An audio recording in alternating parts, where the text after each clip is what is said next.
gerbiamas Seimo nary, gerbiami kandidatai į Seimo narius. Aš džiaugiuosi, kad jūs atsiliepėte Kauno prekybos pramonės amatų rūmų Jonavos filialo kvietimą, atvykot padiskutuoti su rajono verslininkais, kadangi iš tiesų mums labai svarbu, kokią nuomonę, kokią nuostatas turi kandidatai į Seimo narius, kad visgi mums reikės prie tų sprendimo, prie tų įstatymų, kurių priimsit, gyventi 4 metus. Ir mes būsime, bejėgiai kažką patys pakeisti be jūsų balsavimo. Todėl šiandien mes susirinkom ir norėsim įsiaiškinti mums svarbius klausimus. Tai iš tiesų iššūkių yra labai daug. Tai yra ir didėjanti konkurencija, ir mažėjanti darbo jėgos pasiūla, mokesčiai, kaip jie nusimato, kaip bus tos 4 metus, kokią jūs turit nuostatą. Ir daug kitų klausimų, kurie jaudina ir visuomenę, ir jaudina ypač tuos žmonės, kurie, turi verslą. Nes suprantat, daugelis verslininkų yra pastatę viską, investavę, ką turi, ir turi žinot, kokį jų laukėsi ateitis ir kaip pasielgti. Nes matot, ir vienas įmonės galbūt jau kažkur įsikelia, kitas ieška vėl galimybių įvairių ir taip toliau. Tiesiog mums labai svarbu žinoti nuomonę, ko galima iš jūsų tikėtis, kai kažkuris iš jūsų taps Seimo nariu. Tai būtų tiek iš mano pusės ir aš paprašysiu gerbiamą Nuruliną pradėti debatų laidą. Toliau reikia labai svarbu ir tai, kad šita laida bus transliuojama per Jonavos televiziją ir aš manau, kad tie debatai padės ne tik verslininkam, bet ir daugelį rajonų gyventojai apsispręsti, kurį iš pretendentų išrinks Seimo narių. Ačiū, linkim, Vadimai, jums sėkmės. Aš nežinau, ar mes pristatysim dabar visus kandidatus, ar mes visi juos pažįstam, yra pavardės parašytos, televizija taip pat parodo, tai mes galbūt atskirai visų patys prisistatys, aš nepristatysiu ir suteiksim, tvarka bus tokia turbūt, kad mes maždaug atsakymui po minutę, o galbūt ir neribosim. Tie debatai, kurie buvo ne per seniausiai, 14 dieną, aš tokią įžangą pastebėjimą pasakysiu, kad man mažai buvo panašu į debatus, kadangi nediskutavo kandidatai. Ten buvo kaip agitacija ir atrodė, kad visi kandidatai nuo vienos partijos. Tik tai atsikeldavo, pasakydavo savo nuomonę, kiti papildydavo, o tarpusavį jokios diskusijos ir ginčių nebuvo. O debatai numato kaip tik diskusiją. Bet ten tokios formos nebuvo. Norėtųsi, kad šį kartą būtų kažkiek tai nuomonių skirtumas ir būtų savo pozicija išsakyta šitais klausimais. O pirmas klausimas, kaip ir visuomet, kad kandidatai prisistatytų iš eilės, jūs taip ir sėdit, paskui mes tos klausimus svarstysim taip, kad nebūtų visą laiką pirmam žmogui pasitaikė pirmas klausimas. Ir tada prisistatom iš eilės ir jūsų tikslai ir jūsų pagrindiniai uždaviniai, kai jūs tapsit Seimo nariu. Prašau. Esu Laurynas Makaravičius, jonavietis. Gimęs užaugęs Jonavoje, pažįstu šį kraštą, turiu aukštą inžinerinį išsilavinimą ir verslo administravimo magistro išsilavinimą. Turiu darbo stažą 26 metus, šiuo metu dirbu statybos direktoriu, vadovauju dideliam kolektyvui apie 100 žmonių, tai kaip ir moku suburti žmonės, moku motyvuoti juos dirbti bendram labui. Esu komandos žmogus, esu tikintis, gyvenimo vertybės šeima, tikėjimas Dievu, tėvynė. Programinės nuostatos mano skurdo mažinimas, darbo vietų kūrimas, verslo sąlygų gerimas, kontroliuojančių institucijų mažinimas ir biurokratijos mažinimas. Motyvuoja būti Seimo nariu galimybė prisidėti prie žmonių gerovės kūrimo. Labadiena, diskusijos dalyviai ir jonaviečiai. Esu Darius Mockus, Tėvynės sąjungos Lietuvos krikščionių demokratų partijos kandidatas Jonavoje į Seimo narius. Jonavoje gyvenu kartu su šeima ir dirbu nuo 1994 metų. Su žmona Gitana auginam 3 dukras. Pagal profesiją esu mokytojas, esu edukologijos magistras. Šitą kvalifikacinį laipsnį įgijau studijuodamas švietimo vadybos studijų programą Ir mano profesinė karjera yra tokia klasikinė, skaidri ir nuosekli. Pradėjau dirbti mokytojų Jonavoje, po to tapau direktorės pavaduotojų ugdymui. Nuo 2004 metų esu Ruklos Jono Stanislausko pagrindinės mokyklos direktorius. Tai po šiai dienai ten ir dirbu. Aktyviai dalyvauju visuomeninėje veikloje. Nuo 2014 metų vadovauju Lietuvos pagrindinių mokyklų asociacijai. Šitą platformą išnaudojam savo pasiūlymams teikti švietimo valdininkams, kad švietimo sistema funkcionuotų geriau ir dirbtų kokybiškiau. Taip pat esu bendrojo ugdymo tarybos narys prie Švietimo ir mokslo ministerijos. Taip pat dalyvauju darbo grupėse, kurios teikia tuos siūlymus švietimo teisės aktams tobulinti. Na, rajone tikriausiai daugelis žmonių yra girdėję apie mano ir dar kelių bendraminčių įsteigtą merginų futbolo komandą EOS Aušra, kuri žaidžia moterų A lygos futbolo čempionate ir ruošiam žaidėjas nacionaliniam rinktinėm pagal įvairų amžių, ar tai būtų moterų rinktinė, ar tai būtų 15-mečių, 19-mečių rinktinės. Taigi, nesu minimas jokiose abejotinose istorijose, kurios turėtų kažkokį tai korupcinį šleifą arba neskaidrumą. Gerai suprantu švietimo klausimus ir žinau, kaip gyvena šeimos, kurios dirba ir augina vaikus, ypač jeigu augina ne vieną, o daugiau vaikų. Žinau žmonių tą kasdienybę ir kartu su savo bičiuliais iš Tėvynės sąjungos turim programą ir žinom, kaip tą kasdienybę pakeisti į gerą pusę. Taigi, Darius Mockus, Tėvynės sąjunga, sąrašo numeris 2, sąraše 101. Labadiena, esu Remigijus Osauskas, jonavietis, gimęs, augęs Žeimiuose, daugiau kaip 20 metų dabar gyvenu jau Jonavos mieste, baigęs universitetus kelis, tai Vytauto Didžiojo universitetą, tiek bakalauro, tiek magistrą, taip pat tuometinį Lietuvos teisės universitetą. Profesinė veikla tai tiek individuali įmonės savininkas ir toks smulkus verslas, būnant studentų įsteigta įmonė ir ta visa veikla. Vėliau valstybinė įmonė Lietuvos paštas, turiu patirties darbe savivaldoje, buvau 3 metų viešųjų pirkimų skyriaus vedėjas savivaldybės administracijoje, vėliau darbavausi ir administracijos direktoriaus pavaduotojų. Kaip politinės veiklos stažas mano yra jau 2 kadencija išrenkamas į Jonavos rajono savivaldybės tarybą, 1 kadencijoje kartu su koalicijos partneriais buvau valdančioje daugumoje, buvau mero pavaduotojas. Šiandien esu opozicijos atstovas, tai patirtis yra ir vienoje, ir kitoje pusėje.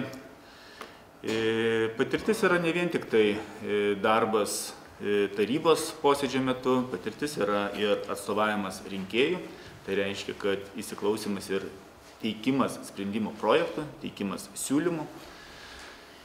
Ir visuomeninė aktyvi veikla tiek kraštiečių klubas yra įsteigtas dar, kai buvau dar ir studentas. Esu ūkininkų sąjungos narys, bitininkų draugijos narys, folkloro grupės Laduta narys. Auginu 4 vaikus. O kalbant apie liberalų sąjūdį, kurį atstovauju, tai pagrindinė vertybė, tai yra atsakingo žmogaus laisvė. Ir šiandieną, kada valstybė, mano nuomonė, per daug kišasi į asmeninį žmogaus gyvenimą, nurodydama, kaip jam gyventi, kaip jam dirbti, kaip jam apskritai netgi iniciatyvą slapina, tai mano nuomonė, kad atsakingas žmogus jisai pats žino, kaip jam dirbti ir užsidirbti, su kuo gyventi ir svarbiausia, kad valstybė tik tai, arba valdžia tiksliau, to netrukdytų. Kadangi šiandieną ši debato organizatorius yra prekybos, pramonės ir amatų rūmai, tai kalbant apie verslo aplinką, tai liberalų sąjūdžio pozicija, suprasdama mano partija, kad ne valstybė kūrė darbo vietas, ne valdžia kūrė darbo vietas, o būtent verslas, tai palankesnių verslo sąlygų kūrimas, mokesčių mažinimas, kad kuo daugiau lėšų ateitų į biudžetą, kad jisai būtų racionaliai naudojamas, tai reiškia būtų lėšos taupomos abejotiniems projektams, nebūtų finansuojamas, nebūtų darbo vietų. Apie save daugiau reikėtų pasakyti. Tai baigdamas primenu, kad esu liberalų sąjūdžio atstovas Jonavos vienmandatinėje apygardoje. Sveiki, mėly kraštiečiai. Rimantas Sinkevičius. 24 metai gamybinės patirties Jonavoje, pradedant nuo 80-ųjų metų, nuo meistro pareigybės, vėliau iki koncerno vieno iš vadovaujančių direktorių pareigybės. Na ir visą laiką, netgi dirbdamas privačiam versle, turėjau galimybės ir dalyvavau visuomeniniai veikloj. 15 metų buvau renkamas Jonavos savivaldybės tarybos nariu. 3 kartus esu išrinktas jūsų dėka Seimo nariu. Pastariuosius 4 metus vadovauju Susisiekimo ministerijai. Viena iš sudėtingiausių ministerijų, kai kas skaito, kad po finansų einanti ministerija, kadangi apima ir kelius, geležinkelius, oro kelius, oro uostus, vandens kelius, valstybinį Klaipėdos jūrų uostą, internetą, televizijos retransliaciją, pasienio postus, paštą su 730 paštelių ir taip toliau, taip toliau. Kolektyvas yra pakankamai pavaldus netiesiogiai, pakankamai didelis, apie 50 000 žmonių. Ministerijoje dirba šiandien virš 180 žmonių. Tai yra nedidelis žmonių skaičius, pakankamai koordinuoja darbus, pakankamai dideliai, sakykime, verslo mašinai. Žmona mano aplinkosaugininkė, sūnus Jonavos savivaldybės meras, dukra teisininkė. Gintaras Tašionis, gyvenantis Žeimiuose, nuo 1920 metų įkūręs ūkininkų ūkį Žeimiuose ir po šiai dienai jį plėtojantis. Taip pat pradėjau savo kaip ir karjerą irgi nuo paprasto traktorininko, paskui baigiau Žemės ūkio universitetą inžinierius mechanikas, iki 20 metų dirbau vyriausiu inžinierium. Po to, kaip sakiau, įkūriau ūkininko ūkį. Ūkininkaudamas supratau, kad reikia burti žmonės bendram darbui, bendram siekiui. Taip vadovau Jonavos ūkininkų sąjungai 10 metų, tai išmanau, kaip reikia suburti žmonės bendram siekiams siekti. Taip pat buvau Lietuvos ūkininkų sąjungos tarybos narys, kadangi visą laiką sakau, kad reikia taikyti sėjomainą ir suprasti, kad tu turi užleisti jaunesniem, tai sekančią kadenciją nekandidavau, dabar turim jauną ūkininkų sąjungos pirmininką, kuris tęsia darbus, bet išlieku tarybos narys, kadangi tikrai man svarbi šitą organizaciją. Be to, užauginau 3 vaikus, visi baigė mokslus, visi yra Lietuvoje, kaip visą laiką sakau, kad reikia mokintis, o jeigu mes nesimokysime, bus 2 žmonių kategorijos, kaip sakoma, vieni, kurie valdys robotus, o kiti, kurios valdys robotai. Tai visiems sakau, kad reikia mokytis, tas svarbiausia, ir visą laiką mano šūkis, kad reikia mums orientuotis į rezultatą, o ne į procesą. Nes man atrodo, kad mes tik tai užsiimam dabar Lietuvoje procesu.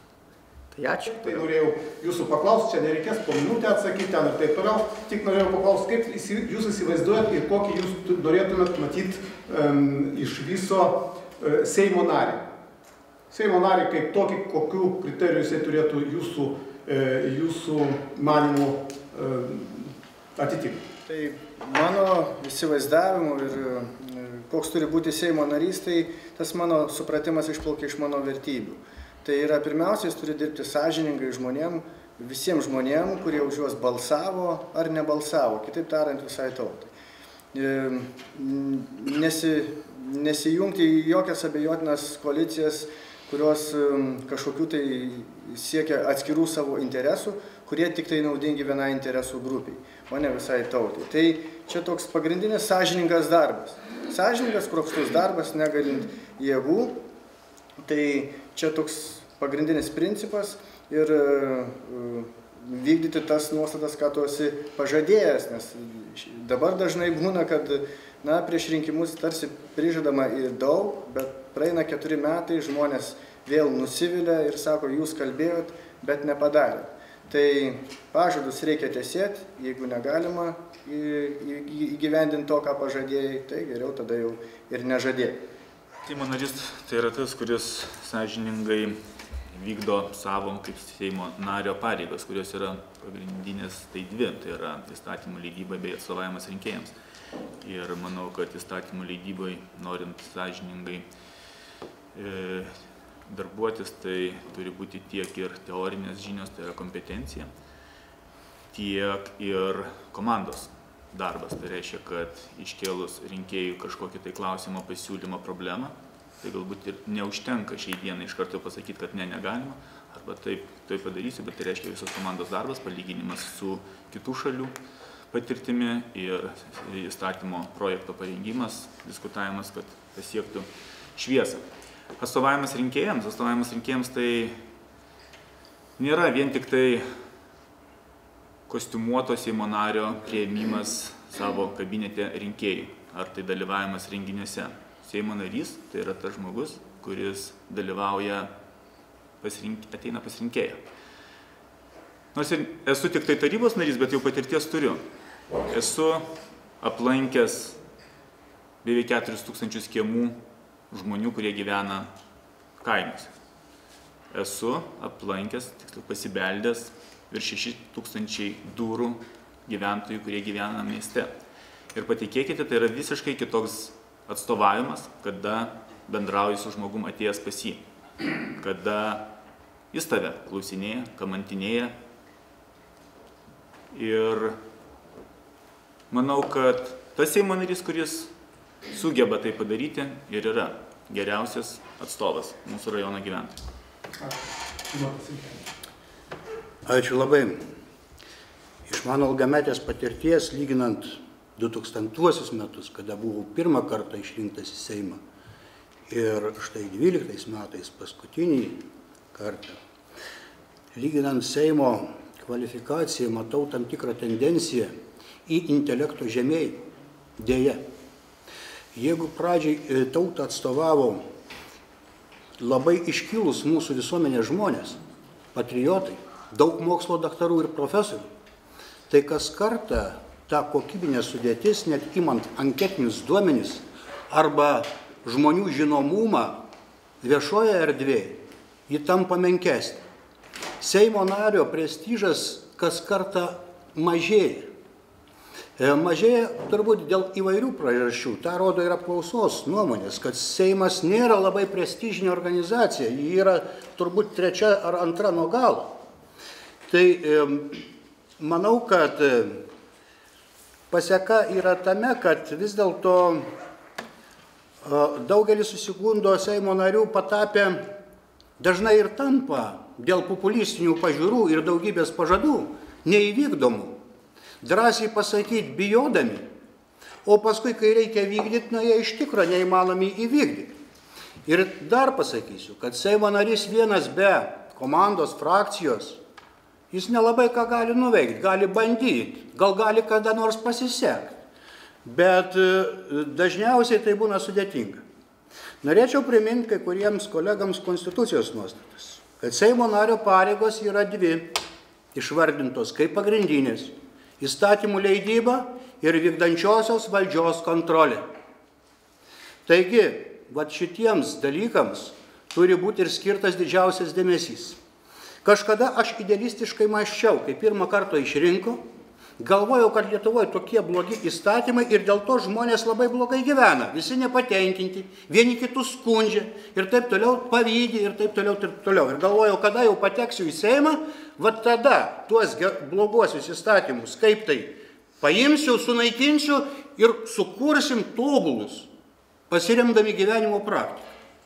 Kolegos, dėja, viskas vyksta žingsnis po žingsnio. Ir gali atsispirti tik tai nuo to lygmens, kuris yra šiai dienai, ir bandyti jį taisyti, keisti arba pakreipti. Nes valstybės valdymas yra iš tikro sudėtingas procesas. Tai aš įsivaizduoju Seimo narį pirmiausia kaip padorų, 2 kaip turinti patirties, 3 kaip įsilavinusi ir 4 kaip įsiklausanti ir visuomenės specialistų, mokslininkų nuomonės savo veikloje. Žinot, yra pasakęs Gandis, kad pasaulis turi 7 blogybės, o viena iš blogybių yra politikas be principų. Tai visą laiką reikia turėti principus, kaip sakoma, aš labai nemėgstu išverst rankovių, nes dažniausiai, kai tokie draugai, priešų nereikia, sako. Nes priešą tu visą laiką pažįsti, o tokie draugai tai bet kada gali išduoti. Tai tu turi būti sąžiningas prieš save ir prieš rinkėjus. Aš, aišku, kolegai pritariu, nereikia būti pasipūtusiam, kadangi tu visko žinot negali. Tu turėti gerus norus, bet tu turi tada klausti, nebijoti ir sakyti, kad aš to nežinau ir aš klausiu. Ir kantriai dirbdamas ir įrodinėdamas tik tai gali pasiekti tikslų. Tikrai sakau, vienas laukia ne karys. Bet jeigu tu kantriai dirbsi ir įrodinėsi ir tu tai sakysi atvirai, sąžiningai, tada tu tikslo pasieksi. Tai aš įsivaizduoju taip Seimo narį, nes klausimas buvo toks, kaip įsivaizduoju Seimo narį. Ačiū. Aš įsivaizduoju Seimo narį, kuris turi savo vertybės, kurios sutampa su visos tautos vertybėmis ir kuris neskiria taip pat vienodai rūpinasi, ar žmogus yra benamis, bedarbis, ar jisai dirbantis, ar mokytojas, ar policininkas, ar verslininkas, jisai visais vienodais rūpinasi. Žmonės, rinkėjai, visuomenė pasigenda vieningo darbo Seimo. Kaip padaryti taip, kad visos partijos, apie tai jau seniai šnekama, apie tai, kad būtų vieninga idėja kažkokia, tai, kad kažkuriais tai punktais partijos nesiginčytų ir dirbtų išvien.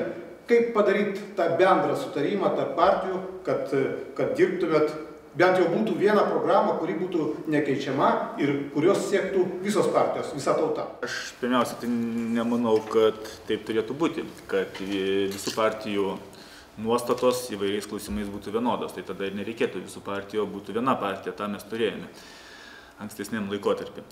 Tai šiai dienai dėl to ir yra tas kiekvienas žmogus yra skirtingas su savo įsitikinimais, su savo politiniam vertybėm, asmeniniam požiūriu ir normalu, kad kiekviena partija eina su savo programa, su savo nuostatomis, kurios vėliau formuojant Seime daugumą, vyriausybę, koaliciją yra kažko ir atsisakoma, kažkas yra priimama iš kitos partijos ir yra sudaroma bendra programa, kurią Seimas ir vyriausybė 4 metus vykdo.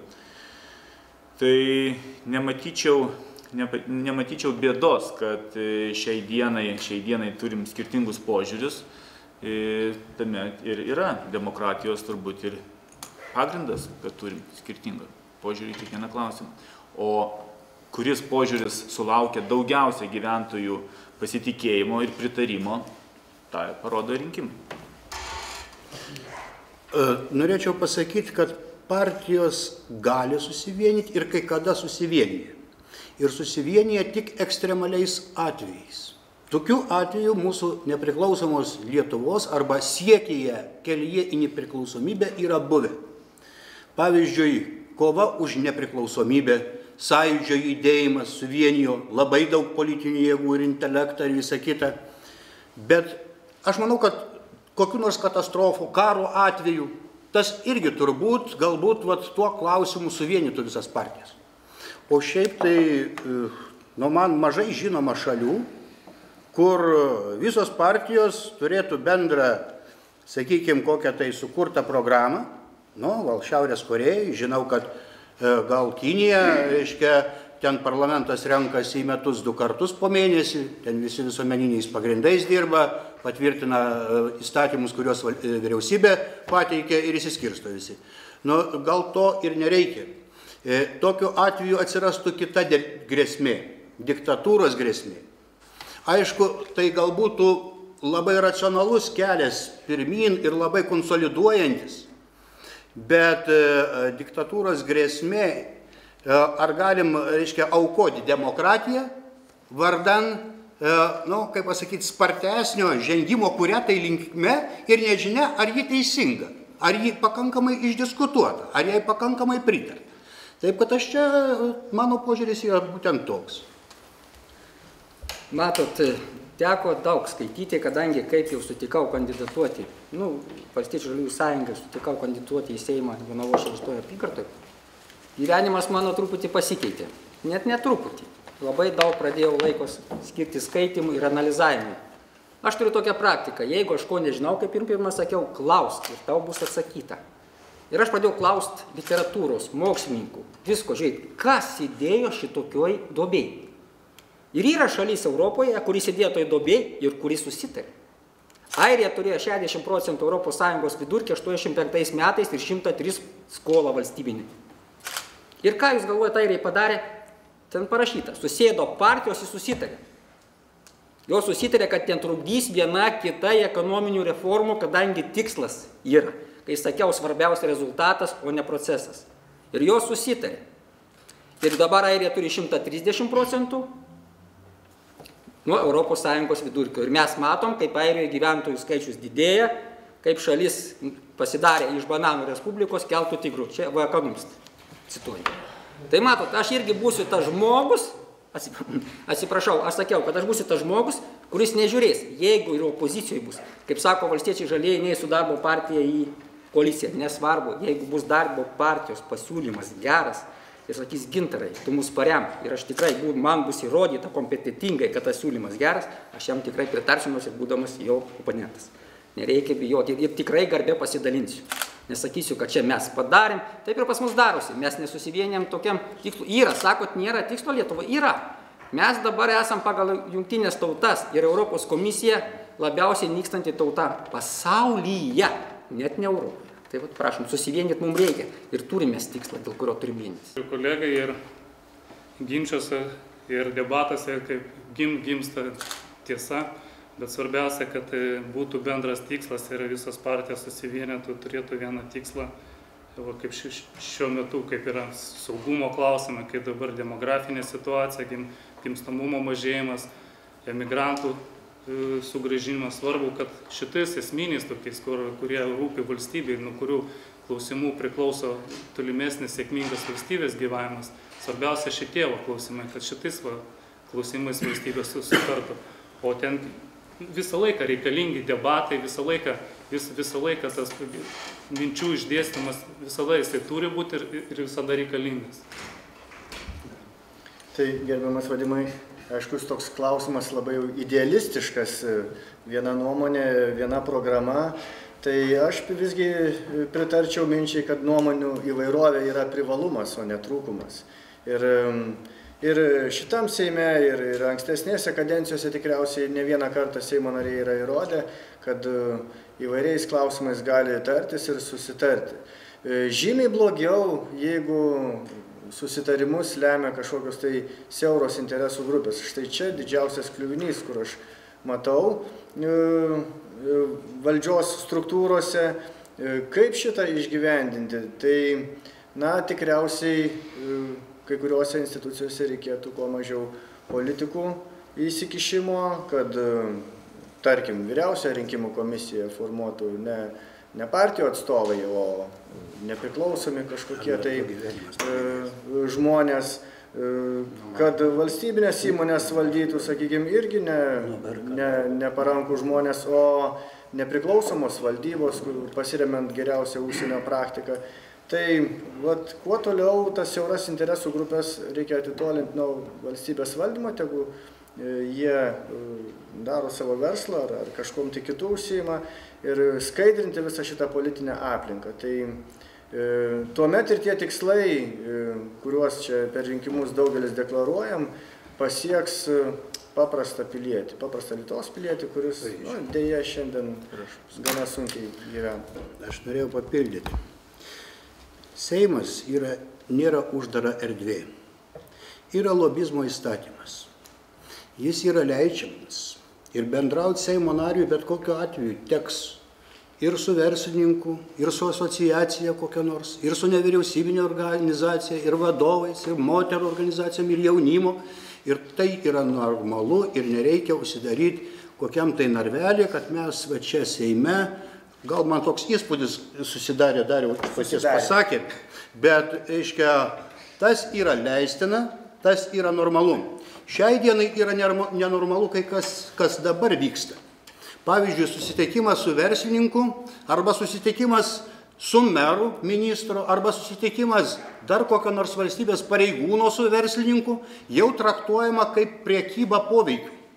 Čia yra absoliučiai iškreiptas vertinimas. Ir to neturi būti niekada. Ir to niekada mes neturim draust, susitikti su užsienio, sakykime, ir lobizuoti Lietuvos verslą, Lietuvos interesą. Susitikti su verslininkais ir lobizuoti, jeigu tai naudinga valstybei. Kodėl mes turim to bijoti? Kai kurie kolegos šiek tiek interpretuoja kitaip klausimą. Iš tiesų, tai partijos, skirtingų partijų tikslai, kai kurie yra tie patys. Jūs pasižiūrėkit partijų programas, aš manau, visose rasim apie didesnį vidutinį darbo užmokestį. Rasim apie socialinės atskirties mažinimą. Tai yra, reiškia, tos problemos, visos partijos supranta, tik tai priemonės yra skirtingos, kai kurie yra paskaičiavę, kai kurie tik tai, kaip sakoma, iš oro tokius skaičius nuleidė.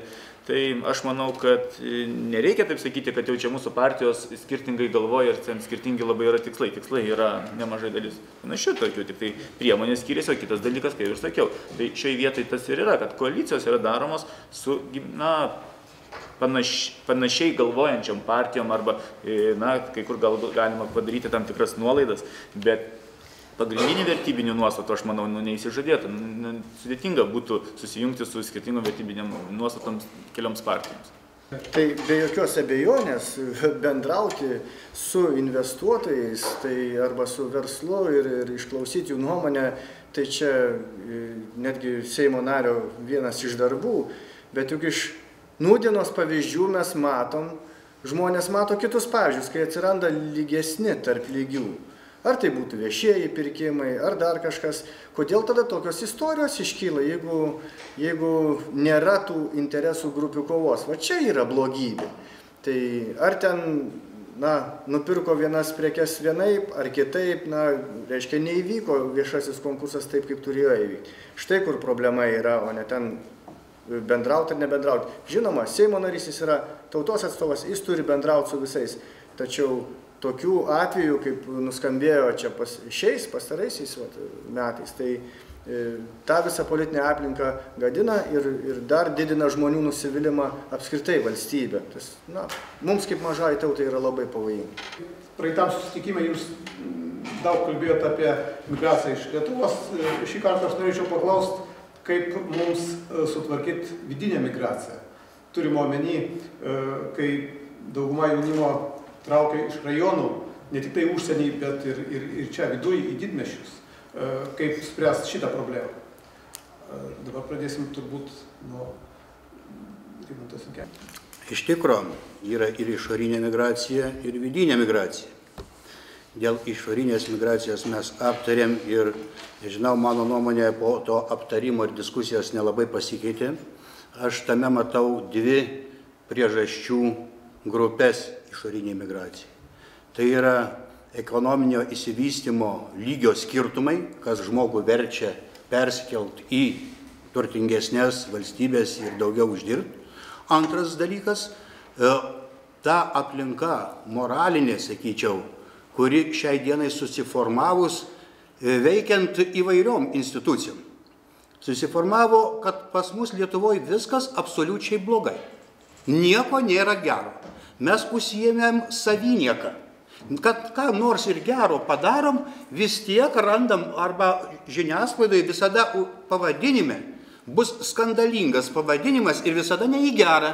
Visada turės būti parodytas, kad tai skandalas, kažkas tai yra. Nors kai paskaitysi turinį, ten pasirodo nieko tokio nėra. Bet visuomeninė opinija formuojama, kad valdžia visi vagiai, vagis, reiškia korumpuoti.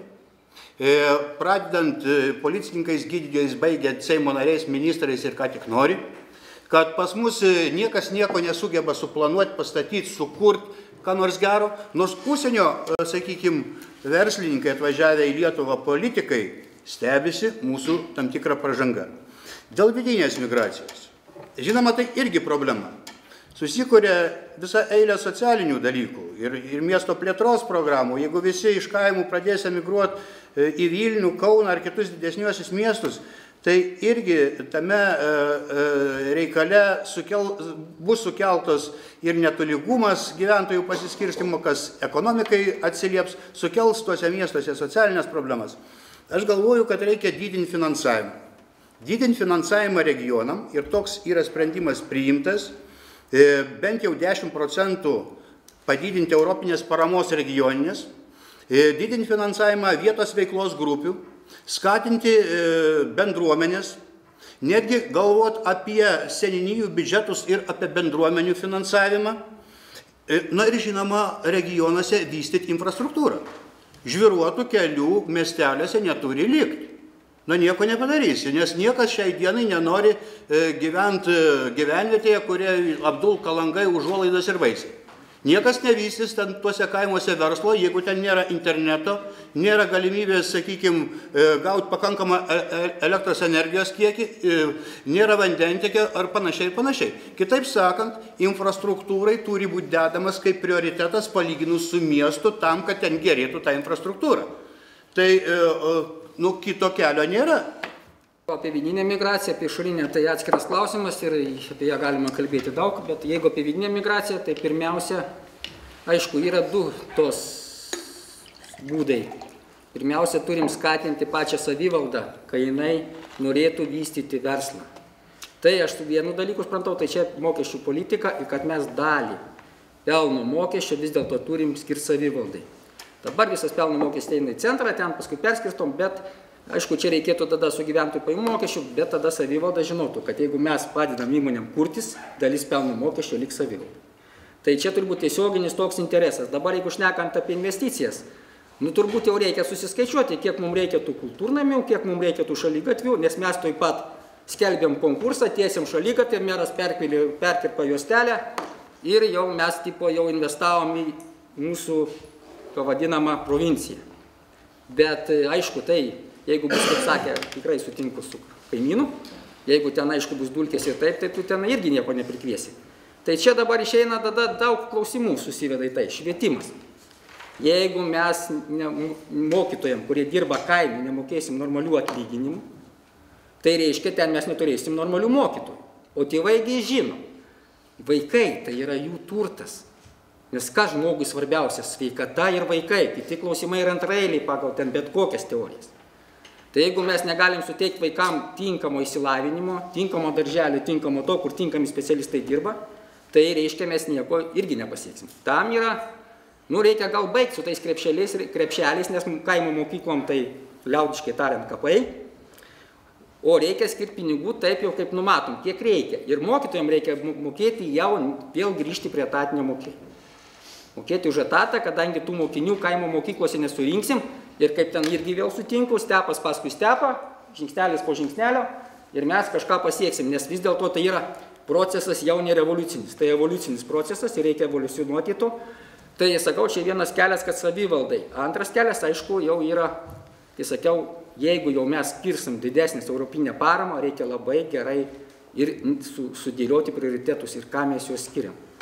Gerai, kaip ir Jonavoje, vystyti šitą laisvą zoną, kur mes kūrėm, kad gerai, skiriam europinę paramą, skiriam tam verslo parkui.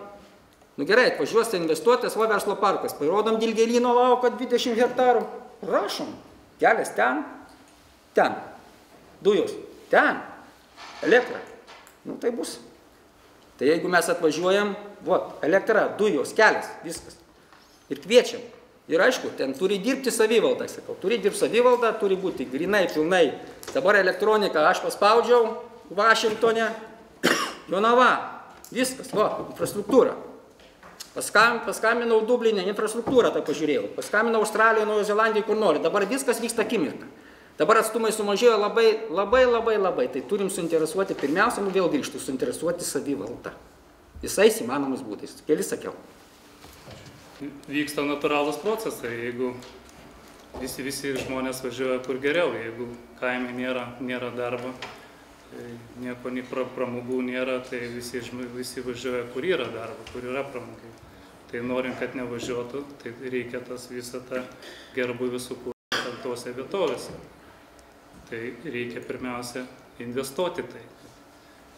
Pritarčiau, kad reikia pirmiausia, kad investuoti reikia infrastruktūrą sukurti, kad galėtų gerais keliais važiuoti, nes įmonės nesikurs, jeigu ten bus blogi keliai,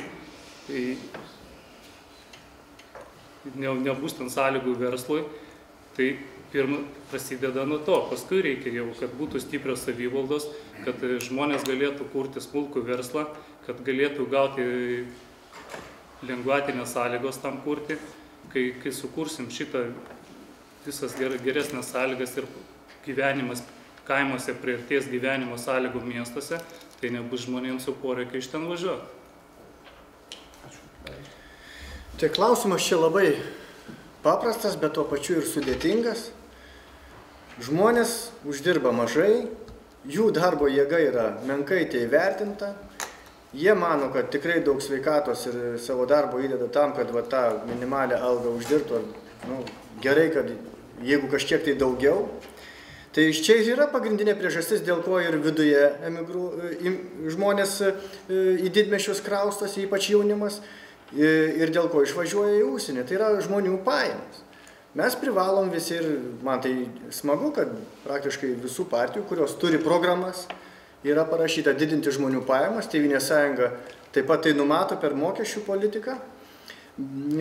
Žinoma, infrastruktūra labai reikalinga ir teisingai buvo paminėta, kad Dilgėlių lauke mes tikrai į Dilgėlių lauką investuotojo neprisikviesim ir jūs ten tikriausiai neisit. Bet ką investuotojas ten veiks, jeigu vietoj nebus darbuotojų? Verslas garsiai kalba, kad nėra su kuo dirbti. Nėra kvalifikuotos darbo jėgos. Mes nekalbam apie profesūrą, apie mokslo daktarus, visą kitą. Mes kalbam apie kvalifikuotus darbuotojus, kuris galėtų prie šiuolaikinių staklių dirbti arba prie šiuolaikinės kompiuterinės įrangos dirbti. Tai Tėvynės sąjunga aiškiai šitą problemą mato ir yra paruošusi ir numačius savo programai pertvarkyti perkvalifikavimo sistemą Lietuvoje. Kad jinai taptų trumpesnė. Darbdavys negali laukti 4 ar 3 metų, kol tas darbuotojas išmoks vieną ar kitą specialybę. Būtina sutrumpinti šitą laiką. Mes galvojam, kad per 12 savaičių įmanoma paruošti intensyviai dirbant su jaunu žmogum ar galbūt kuris nori persikvalifikuoti, paruošti jį naujai specialybei. Tai ir tie darbai turi eiti lygiagrečiai. Tiek infrastruktūros kūrimas, lygiagrečiai turi būti ir perkvalifikavimo darbuotojai, kad verslas turėtų žmonių su kuo dirbti. Čia didelė problema ir verslas tą visiems politikams sako, tik reikia imtis darbų ir tai spręsti. Tai mano požiūris yra toks. Vidinės emigracijos stabdymo, įvardinkim, kažkokių tai dirbtinų priemonių, aš manau, nereikėtų ieškoti, nes tai, kas vyksta, jeigu mes kalbam apie tokius visiškai smulkius kelių trobų kaimus ir nykstančius tokius kaimus, tai aš tai matau kaip šiandieninę globalizacijos pasiekmė ir tenai taip ir bus, bet jeigu mes kalbėtume apie kaimą, kokį mes kaimą įsivaizduojame, pirmiausia apie kaimą, paskui apie regionus, paminėsiu. Tai kaimas yra patraukli gyventi vieta, yra ir ūkininkui, ir vietos smulkiam verslininkui, ir samdomui darbuotojui, ir dar aš pabrėšiu, kad ir miestiečiai. Tai yra, kad kaimas tampa, artimesnis kaimas tampa kaip miegamasis. Tai reiškia, kad žmogus, kuris dirba mieste, turinti savo verslą, ar tai yra samdomas, atvažiuoja į tą kaimo vietovę nakvoti. Ir tam, kad toks kaimas jisai gyvuotų, aišku, reikalinga, ką ir kolegos minėjo, tai yra patogus privažiavimas, infrastruktūra kita, vandentiekis, nuotekos. Stipri bendruomenė, aš manau, yra labai svarbus dalykas, kadangi bendruomenė turėtų perimti tokias šiai dienai iš savivaldos vykdomas funkcijas kaip socialinė priežiūra, kaip netgi ir švietimas, pasakyčiau, kalbu apie ikimokyklinį švietimą, apie tokius kaip vaikų lopšelius, darželius, o jau apie mokyklas kalbant, tai aš vis dėlto manyčiau, kad ne krepšelėje čia yra bėda, kad mokyklos kaimuose nyksta, bet tai yra tokia nūdienos situacija, realija. Juk pasižiūrėkite, jeigu mes netgi neimkim miestas kaimas, paimkime miestus, mūsų didmiesčius. Kodėl Klaipėdos universitetas nebesurenka studentų, kodėl KTU filialai Šiauliuose, Panevėžyje nebesurenka, nors atrodo, ten yra lygiai tokie patys didmiesčiai. Dėl to, kad vis tiek koncentruojasi tą akademinę visuomenę, profesūrą, kompetencija didesnė, būtent tose centruose ir jeigu mes norime savo vaikams geresnio išsilavinimo, tai yra normalu, kad mes juos vešim arba valstybė pasirūpins vežiojimu būtent į tokias mokyklas. Ir aš manau, kad Mes kaime palikime tai, kad būtų patogu gyventi, kad būtų patogu, kad kas prižiūrėtų mažamečius. Ir šioje vietoje bendruomeniai galėtume be socialinės, be švietimo funkcijos lygiai taip pat perduoti ir apsaugos funkcijas, kokias ir tas smulkusis verslas galėtų vystyti. Ir dar netgi sakyčiau, kad kaime yra labai svarbu, kad būtų mažinami apribojimai, kad būtų arba naikinami būtent ūkyje išaugintos produkcijos arba perdirbtos produkcijos pardavimuose, ar tai būtų turguose ar prekybos centruose. Kalbant apie verslą, tai iš tiesų, kad jeigu mes vienodom sąlygom regione ir didmiesčiuose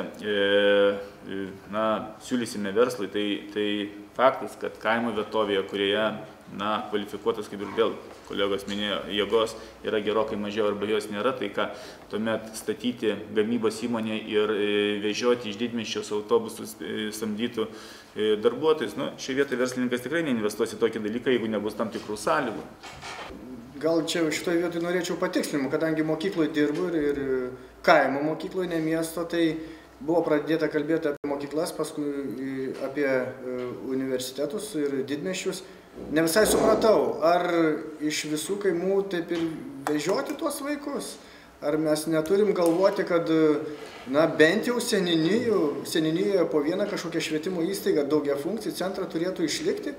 Ar mes iš Bukonių krašto turim vežioti vaikus į Jonavą? Čia aš didelių abejonių turiu šitoj. Taip, Dariau. Visiškai aš manau, kad jeigu mes laikysime mokyklą su 12 moksleivių ir su 20 mokytojų, tai čia būtų ir valstybės trumparegiškas požiūris ir neracionalus. Bet Bukonėse 100 mokinių. Tai žiūrėkit, ar šioje vietoje buvo diskusija apie vietovę kaip tokį. Mes kalbam apie tai, kad gyvenimas diktuoja. Jeigu vaikų yra tiek, kad jau jie telpa į vieną autobusiuką, tai tikrai nei pastatų išlaikyti, nei mokytojams atlyginimų mokėti, nei tam visą mokyklą išlaikyti tokiam kaime, tikrai nereikėtų. Geriau jau vaikui suteikime galimybę gauti geresnį išsilavinimą, geresnę papamokinę veiklą, įdomesnę veiklą ir galvokime apie vaiką, o ne apie savo atlyginimą mokytojų. Tai aš už tai manyčiau, kad šioje vietoje ar mokykla, jeigu kalbam švietimo įstaiga, vienam ar kitam kaime reikalinga, nereikalinga, visada apsprendžia vaikų skaičius. Tai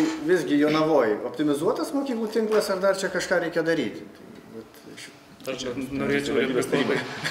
Tas gyvenimas diktuoja tai, kad 2040 metais bus 2 milijonai gyventojų. Tai gyvenimas diktuoja tai, kad jau reikia ir gal jau Jonavą tada jau investuoti, nieko užsidarinėti ir visiems keltis į didesnius, į Kauną, į Vilnių. Tai taip, šitoj vietoj reikia apie regionus galvoti ir apie investicijas į regionus. Tai teisingai Tėvynės sąjunga tam ir yra numačiusi sukurti nacionalinį investicijų fondą, į kurį būtų sutelktos lėšos iš Europos Sąjungos Junkerio fondo, iš ateinančios finansinės perspektyvos lėšų, iš galbūt kaimo plėtros programos, kur verslui numatyta taip pat galima. Taigi lėšų konsolidacija ir paskui jų investavimas į regionus. Regionus mes turim minty ne tik tai didžiuosius miestus, kur gana kapitalas ir taip žvalgosi ir atranda vietų, bet regionai tokie, kaip, sakykime, Alytus, Utena, Tauragė, galbūt ir Jonava. Nors šitoj vietoj čia tikrai man atrodo, kad kažin ar vienai Jonavai pavyks tą verslo parką išplėtoti, bet visgi kelių reikia ieškoti, galbūt kažkaip tai išlietis prie Kauno laisvosios ekonominės zonos ir bandyti įgyvendinti klasterio kažkokią tai idėją. Tai Tėvynės sąjungos principas yra toks: į didžiuosius miestus ir į regionus investuoti, kad ten ateitų investuotojai, kad žmonės 30-40 km atstumu turėtų tokius centrus, kur būtų kažkokia ir pramonė, vidutinis ar stambesnis verslas, ar smulkus verslas. Klausimą užduosiu. Kadangi paminėjai kai kam galbūt mažai žinoma Junkerio planą švietimo sričiai, tai pasakykit, kaip galėtumėt juo pasinaudoti ir iš ko švietimo srityje ir kaip paskui grąžintumėt pinigus. Tai numatyta mūsų programai. Ką programai? Iš kur grąžinsit pinigus? Pinigai grąžinami taip, kaip ir grąžinami dabar. Tai kam tada tas Junkerio fondas? Tai tam, kad galėtumėm sukaupti, nes Tai dabar bankai, prašom, eikit į bankus, imkit kiek nori. Verslas supranta, kad apyvartinės lėšos reikalingos ir iškart galbūt tiek jie sukaupia jų neturės. Tai va čia šitoj vietoj mes ir turim pagelbėti, tame tarpe ir vietos verslui, jeigu reikia, sakykime, atnaujinti įrangą ar kažką. Tai investicijos nebūtinai tik tai į pramoninius kažkokius dalykus, juk mokslas ir pramonė ir verslas kartu gali sintezę tokią sukurti ir sukurti naujus produktus.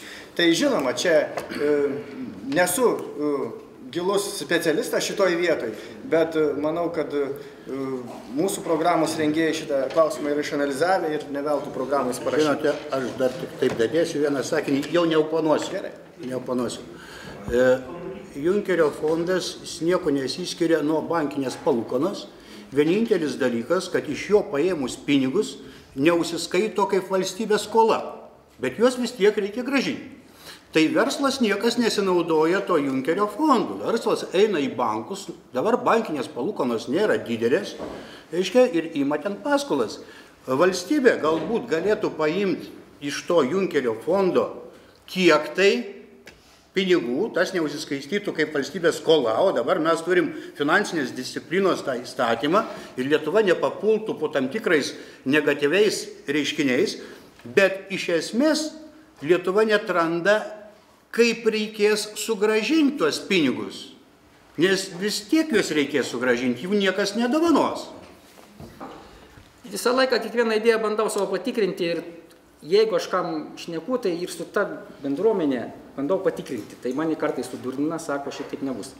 Tai čia panašiai su tuo, kad mes galim kažkur tai dirbti Kaune, gyventi Jonavoje, dar kur. Aš klausiu jaunų žmonių, tai kodėl? Sako, palaukit, aš dirbsiu Kaune, parlėksiu, imsiu vaiką iš darželio arba pirmoką iš mokyklos. Jūs kaip tai įsivaizduojate? Jūs sako, atsipeikit, ponai. Aš turiu dirbti, jeigu mes jaunas šeimas turim, aš turiu dirbti netoli, kur mano vaikai. Nes vyras, aš, kažkas turim grįžti, pasimti, prižiūrėti. Tai mes toj pat sakysim, seneliai, dar kas, ne, tai mesgi turim galvoti, kad yra šeima, ląstelė. Jinai yra gyvas organizmas. Ir jeigu mes vieną ten nuplėšim, tai ląstelė gali suplyšti. Tai čia irgi mes visą laiką, kam nors kai sakom, tą idėją turim patikrinti. Tai aš taip jau visą laiką bandau. Taip, aš manau, kad truputį prie jūsų ausis praslydo, labai svarbus mano supratimo vadimo klausimas, kas liečia dėl partijų susitarimo. Tikrai neturi verslas omeny, kad partijos visais klausimais turi chorų sutarti. Bet paimkim mūsų jau valstybės jaunos pavyzdį. Partijos susitarė, kad reikia būti Europos Sąjungos šeimoje, partijos susitarė, kad reikalinga NATO. Tai galbūt sekantis projektas, dėl kurio galėtų susitarti visos partijos, tai būtų, kaip pagerinti daugumos Lietuvos gyventojų gyvenimą. Aš manau, kad tai būtų prasmingas projektas. Ir mes suprantam, kad kiekvienoj įstaigoje ar kiekvienam darbe yra aibė problemų. Bet jeigu vadovas arba kolektyvinė vadovavimo grandis, kažkokia taryba ar Seimas įžvelgia bendrą mintį ir atranda patį svarbiausią dalyką, kitas problemas išsisprendžia savaime ir jos neegzistuoja kaip problemas, jeigu iš tiesų buvo sprendžiama šitą pagrindinę problemą. Tai aš manau, kad jeigu busit kažkuris iš kandidatų, pamatykit šitą idėją. Ir aš manau, kad jeigu visi deklaruojam tą geranoriškumą, tai galbūt ir tuo klausimu rastume sprendimą ir tada ir Seimo prestižas pakiltų ir dauguma žmonių turbūt apsispręstų likti Lietuvoje.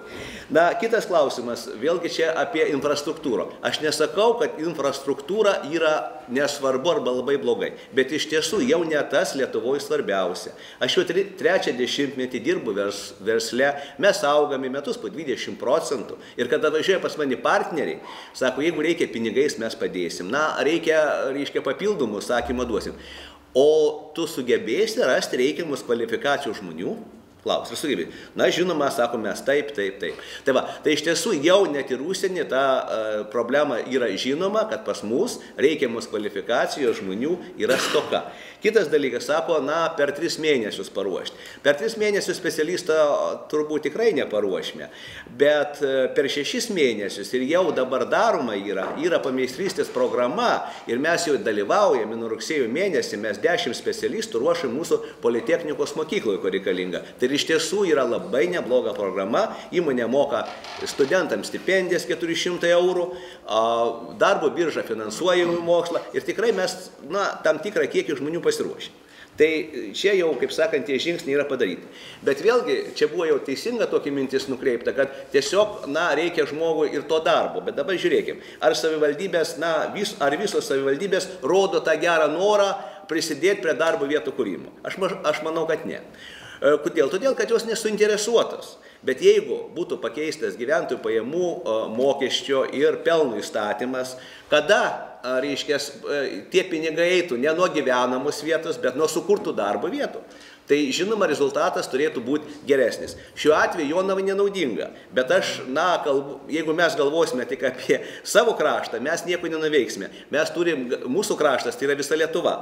Tai aš manau, kad būtų įdomu išgirsti iš jūsų, kaip jūs apie tai galvotumėte. Tai iš tiesų paskatintų savivaldai, daryti didesnį įdirbį, ieškoti, investuoti visą kitą, kad tos darbo vietas atsirastų čia, kur žmonėm gera gyventi. Klausimas ir jūs pasiruošę. Ar pritartumėte tokiam? Aš tai turbūt man, bet aš turbūt savo taip ir sakiau. Aš sakiau, kad... Ne, tai aš ir tai ir sakiau, kad reikia peržiūrėti mūsų dabartinę mokestinę sistemą, kad būtų savivaldybės suinteresuotos. Tai aišku, pelno mokesčio dalis, pajamų mokesčio dalį reikia, vis tiek mes negalim paimti taip, šiandien išeinu ir padarau revoliuciją mokesčių sistemoje. Ir tai reikia susėsti, suskaičiuoti, bet kad pelno mokesčio dalis turėti savivaldai kaip paskatinimus kurti darbo vietas ir jas vystyti. Tai aš pilnai su to sutinku. Čia buvo paminėta toks globalus tikslas – siekti gyventojų gerovės, geresnio gyvenimo. Partijos su šito siekio turbūt greičiausiai sutiktų. Bet gyvenimo gerovę dažniausiai kūrė ne partijos. Vat kur yra bėda. Gyvenimo gerovę didžiąją dalimi nulima verslas. O verslas šiai dienai, netgi asociacijos paimkim verslo, prie visos pagarbos pramonės prekybos ir amatų rūmams, rimtai, tradiciniai, seniausiai Lietuvos verslo organizacijai. Mes dar turim pramoninkų konfederaciją, mes dar turim verslo darbdavių konfederaciją. Mes dar turim verslo konfederaciją. Tai klausimas, o pramoninkai prisijungtų prie šito paketo gerovės kūrimo, nes algas mokės tai ne valdžia, algas darbuotojams reiks mokėti verslininkams. Taip, aš nesakau, kad partijos neturi sudaryti sąlygų. Taip, aš sutinku, kad reikia didinti neapmokestinamą pajamų dydį, bet iš kitos pusės reikia kelti ir darbo užmokestį. O kaip kitaip? Negalima žiūrėti vienpusiškai. Tai aš pritariu, kad toks išplėstas susitarimas galėtų būti inicijuotas ir ta idėja nėra bloga. Yra Kauno pramonės prekybos rūmo pasiūlymai partijos programai. Yra 11 punktų, kuriuos jūs siūlo. Bet kita vertus, tam reikalingi įstatymai. Tam reikalingi tam tikri įstatymai. Tai aš manau... Nesupratau. O dar jis nori ką kito? Pramonininkų konfederacijos. Matot, o Sutkus nori ką trečio, o Arlauskas nori dar kažko tai. Tai mes dėl šito renkam Seimą, kad Seimas nustatytų, kas vis tik tai yra kriterijai ir kas yra geriausiai. O čia yra pasiūlymai. Ta prasme, tai jeigu partijos susitelktų, aš manau, kad tokia programa gautųsi ir jinai būtų ne 4 metų, bet jinai būtų tęstinė iš vienos kadencijos į kitą, tarkim, ir aš manau daugelį dalykų padarytų. Kaip dabar žmonės paprastai juokauja. Sako, jeigu Lidlas būtų atėjęs anksčiau, o dabartinė valdžia, ką padarė su šilumos kaina sumažina, būtų padarę prieš 20 metų, sako, pusė Lietuvos nebūtų išvažiavę. Tiesiog taip žmonės reiškia. Reiškia, kažkodėl tie susitarimai atsiranda 2 savaitės, 3 savaitės iki rinkimų. Ir tada jau partijam labai sunku pasakyti savo tikrąją nuostatą. Nes, žinot, verslininkai takingi žmonės. Būtų gražu, kad šitoj srity darbas būtų nuoseklesnis, mano supratimu. Iš kitos pusės, mes tik atstovai partijų. Reikia šnekėti su partijų lyderiais. Ir čia mes turbūt tą sprendimą galim tik palaikyti, o reiškia mūsų ten parašėlių tikrai nebus. Šiandien klausimas nesinori gal veltis į debatus. Čia iš tiesų klausimas ne dėl parašų, bet iš principo tai yra labai svarbus klausimas ir turbūt jis vienas svarbiausių, tai reikėtų pagalvoti, kaip padaryti. O dabar kuris mažiau pasiūlys, kuris daugiau, bet svarbu, kad naudą pajustų tie žmonės, kuriem Lietuvoje šiandien gyventi yra sunku. Ir iš abiejų pusių. Va. Ir iš abiejų pusių, neužmirškite. Tai kaip gavau tą kvietimą, kad susitikimas su verslininkais, galvau, buvo su žurnalistais susitikėmės, vienas televizijoje mes čia kalbėjom, galvojau, susitiksim su verslininkais, aš gal nepasakosiu, ką mes ruošiamės, bet stengsiuos klausyti iš verslininkų, ko jie iš mūsų tikisi. Kad tas būtų, ką jūs sakot, išgirsti, kad ne tiek, ką mes deklaruojam, kokią mes kaip įsivaizduojam, bet norim išgirsti ir iš ko iš mūsų tikisi verslininkai, kad galėtume, būtų ne vienas tik tai į pusę kalbėjimas, bet būtų dvipusis kalbėjimas. Tai aš galvoju, susitiksim, išklausysim. Tai visgi aš galvoju, kad partijos jau turi eiti pasiruošusios bent jau kažkiek, tai rimtos partijos, kaip Tėvynės sąjunga, tai turi savo programą, gerai ekspertų įvertinta. Ir teisingai čia buvo paminėta ir gražus pavyzdys pameistrystės, tik šitą reikia išplėtoti visoje Lietuvoje. Tam verslą irgi kažkiek tai reikia skatinti. Galbūt dalį perkvalifikavimo kaštų valstybė jiems galėtų dengti. Kad, sakykime, ne vien tik tai darbo birža užsiimtų perkvalifikavimu, galbūt dalį tos funkcijos atiduoti ir pačiom įmonėm, kurios galėtų mokinį, paėmę iš Politechnikos mokyklos, pastatyti prie meistro patyrusio ir šitą idėją vystyti toliau. Tai čia šitoj vietoj Tėvynės sąjunga tą paskatą yra savo programoje numačiusi ir supranta, kad tai yra problema ir kad ją reikia tikrai spręsti. Ačiū. Kandidatai čia sėdi visi, mes jau antrą kartą susitinkam, kitus pažįstam seniai. Tokie pastabėliai mažyti jūsų partijos vadami ir kas ruošia programas, tai nejokykit žmonių atskirais klausimais, žinoma, už tai, kad labai juokinga, jeigu negraudu. Nuo tų pažadų nereikia galvoti, kad visi žmonės smulkiai ir pažadėjai ir jau jie tenai patikėjai. Patikėjimo koeficientas programom yra labai menkas, iš to ir nusivylimas. Tai čia tokia įžanga. O šiaip tai, žinot, kadangi čia su verslininkais susitikimas ir pastaba iš kandidato buvo teisinga, tai aš norėčiau pasakyti vieną, kad, žinot, verslą ir jo vystymąsi mačiau nuo kooperatyvų, mačiau, kaip registravosi tūkstančiai uždarų akcijų bendrovių, jos palaipsniui nyko arba dabar likę beveik, galima sakyti, vegetuoja. Norėčiau paklausti kandidatų, jeigu jie susipažinę ir kadangi rinkimai iš rinkimų vyko pažadai smulkų verslą remt, vidutinį verslą remt, čia šį kartą kažkaip tai nelabai girdisi šitas. Tai aš norėčiau paklausti kandidatų, dėl kokių, kadangi jūs, aš manau, pasiruošę, ir tai liečia labai daug žmonių, nes smulkus ir vidutinis verslas formuoja vidutinę klasę, kuri valstybės ramstis yra. Jūs pasakykit kiekvienas mums visiems ir prieš ekraną, kokios priežastys verčia išnykti individualiom įmonėm ir uždarom akciniam bendrovėm. Ir ką, jeigu jūs išrinks, ką jūs darysit, kokius įstatymus, kokias pataisas siūlysit, kad tai nesikartotų, o šitas verslas, šita struktūra verslo vystytųsi ir klestėtų. Mes turbūt pradėsim vėl nuo Loretos. Kad smulkus verslas, kaip nepradedi dirbti, jau pradeda to mokesčio skaičiuoti. Tai tu gaunasi dirbi dėl mokesčių, kaip yra ir mano draugų yra, kurie tie smulkus verslininkai, tai kad sako, yra išgyvenimo klausimas, arba tu mokai visus mokesčius ir tu bankrutuoji, arba tu turi laviruoti, kad kažką kažką nedamokėti, paslėpti, kad tu galėtų išgyventi. Tai yra esmė ta, kad turi būti politika, kad skatinti, kad žmogus dirbtų, susikurtų darbą ir jisai iš to išgyventų. Paskui jau, kai jis įsitvirtina, tik tai gali tada pradėti iš jo rinkti mokesčius. Tai klausimas buvo apie individualias įmonės ir akcinės bendrovės.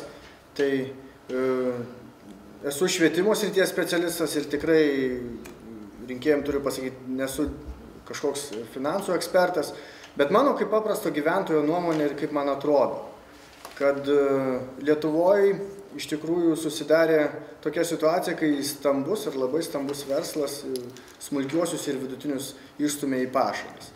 Nežinau, kodėl tai buvo padaryta, pavyzdžiui, galim paimti didžiuosius prekybos centrus. Visoje Europoje, pasaulyje propaguojama mintis, kad miestų centrai atiduodami smulkiesiems, vidutiniams, kad jie su smulkiom įmonėlėm galėtų turėti savo krautuvėlės, įmonėlės, aptarnauti gyventojus, o didieji prekybos centrai kažkur tai miestų pašaliuose. Tuo tarpu Lietuvoje kažkaip atvirkščiai buvo padaryta. Ir vargu, ar dabar šitą situaciją galima kažkaip tai radikaliai pakeisti greitai.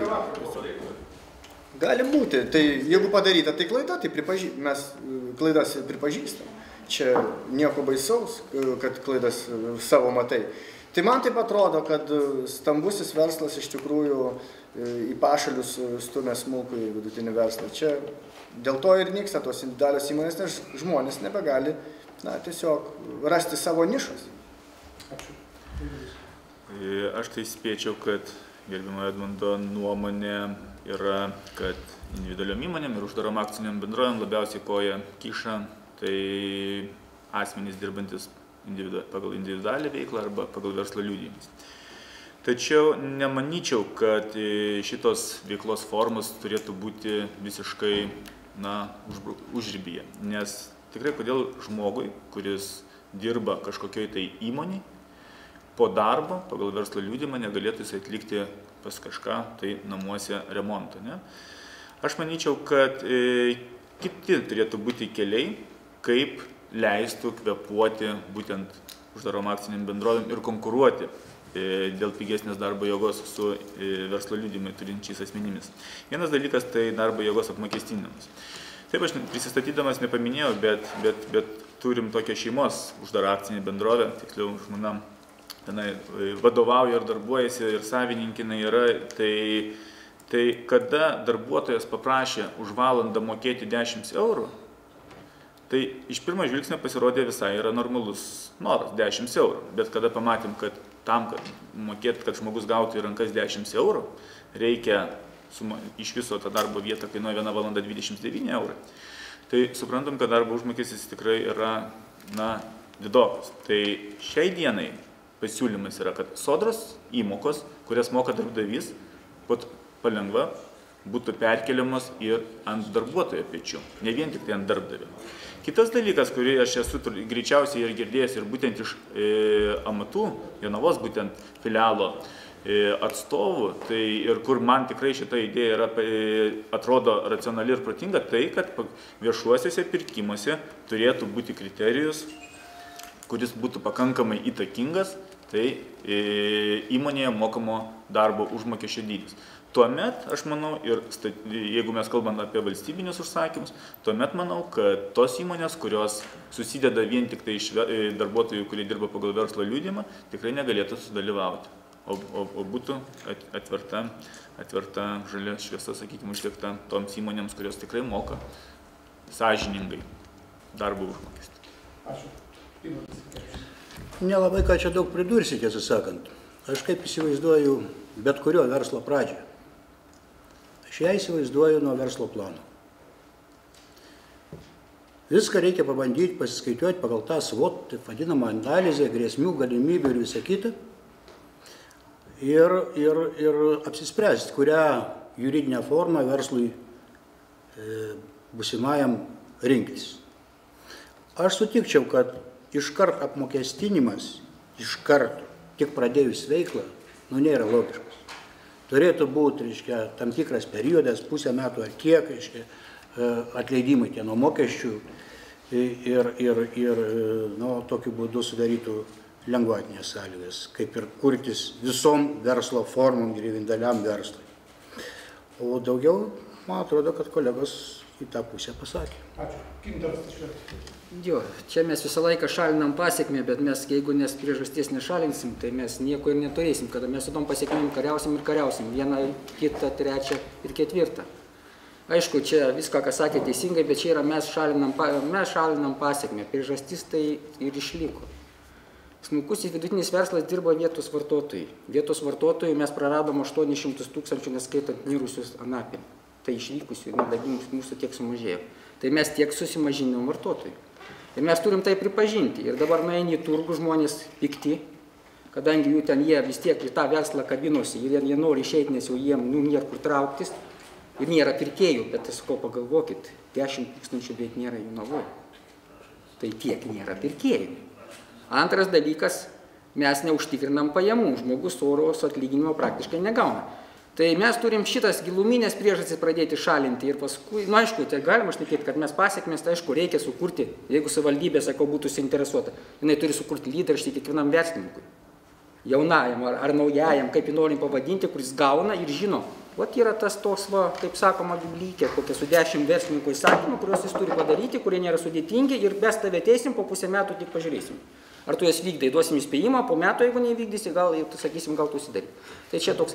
O taip, tai mes turim mes turim vėl sugrąžinti pasitikėjimą mūsų valstybę, sugrąžinti pajamas, o tam jau čia, žinot, atskiras klausimas. Daug girdėjau čia minčių apie geležinkelius, uostus, dar kažkokią infrastruktūrą.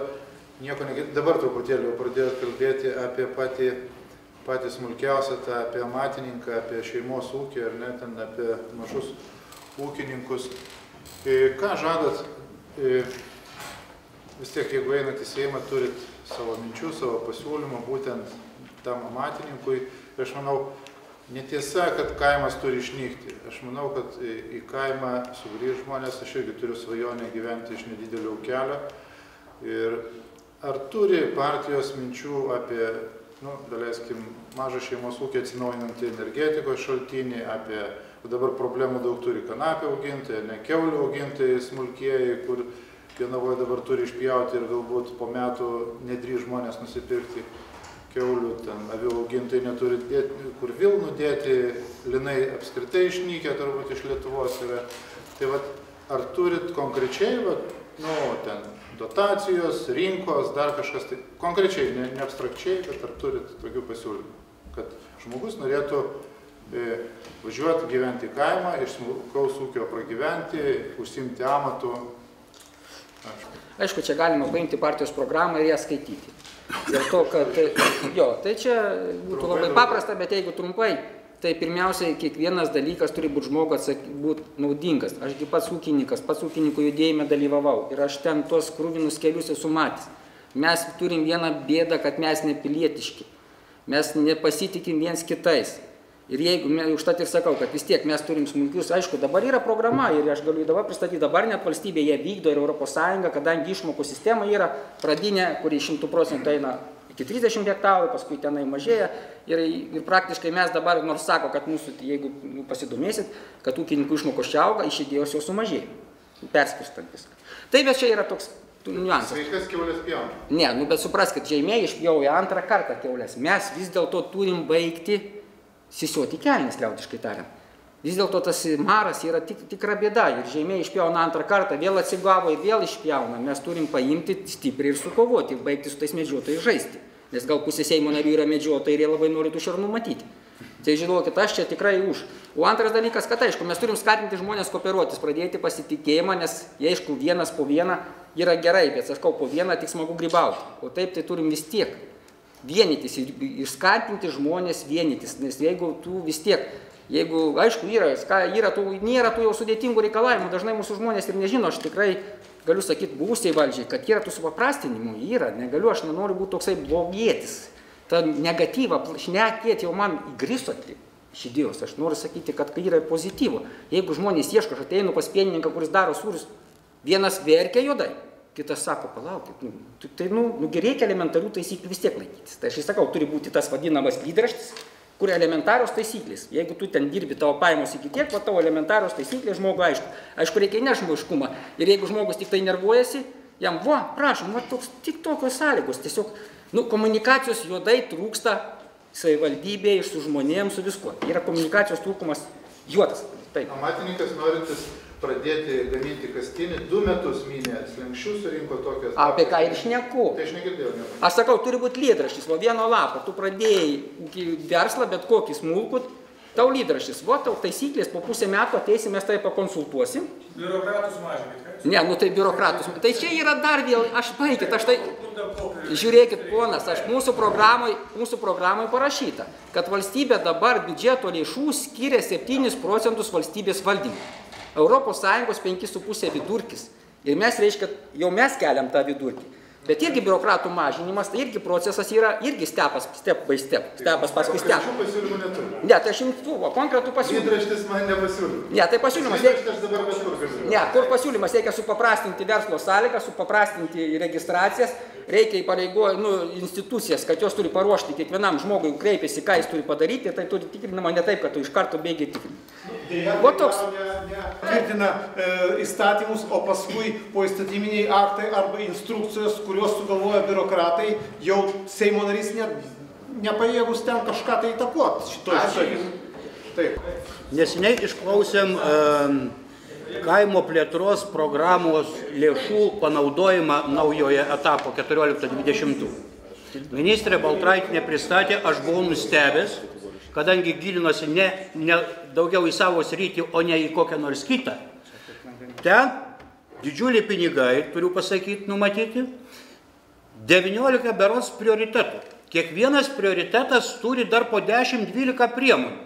Ir yra tame tarpe ir kaimo tradicinių verslų, amatininkystės ir visokie kitokie rėmimai, kada šaukimas, kada teikt paraiškas, paraiškų formos, koks finansavimo dydis galima gauti ir panašiai, panašiai. Aš tikiuosi, kad tas viskas yra internete, bet gal kartais yra sudėtinga, sakykime, žmonėm atrasti. Tai manau, kad Žemės ūkio skyrius, savivaldybės galbūt galėtų kaip tai padėti. Bet šiaip, būdamas Joninių šventėje ir vaikščiodamas po Joninį slėnį, buvo ten sūrių paroda. Pasirodo Jonavos rajono, reiškia, sūrininkai.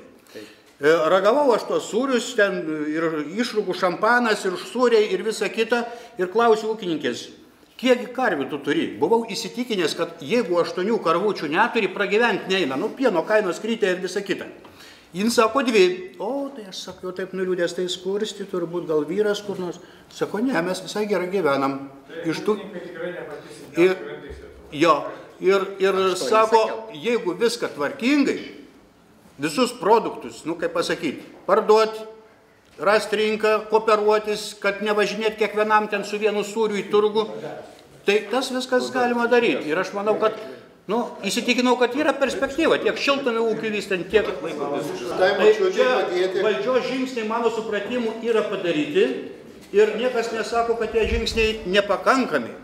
Pirmiausia, pradėkim tuos žingsnius naudotis ir tom priemonėm, kuriom yra, o paskui matysim. Aš, pavyzdžiui, nežinau, kokių papildomų priemonių ir neturiu pasiūlymų jau, kokių dar priemonių reikėtų imtis.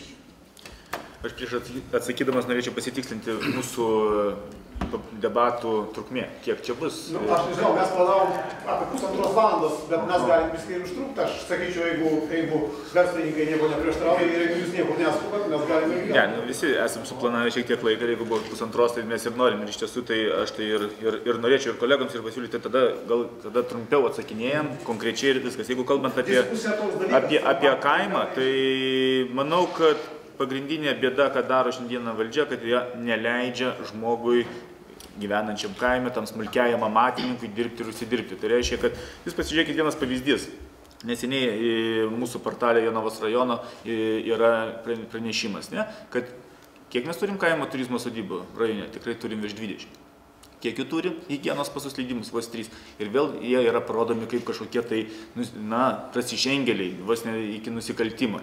Tai gal reikėtų šiek tiek sumažinti reikalavimus tiems amatininkams ir tuomet kuo mažiau tokių, kaip sakoma, tik tai palikti tuos svarbiausius, specialiuosius ir tuomet viskas būtų tvarkoj. Ir tas ūkininkas, net ne ūkininkas, laikantis vieną karvę sėkmingai pardavinėtų sūrius turguose, tas, kuris laiko kelias kiaulės, nebijotų, kad kiaulių marui atėjus jam reikia skersti sveiką kiaulę, dėl to, kad jis tik tai turi jas 2, o ne 100, kaip yra tam direktoriaus veterinarijos tarnybos įsakymė numatyta.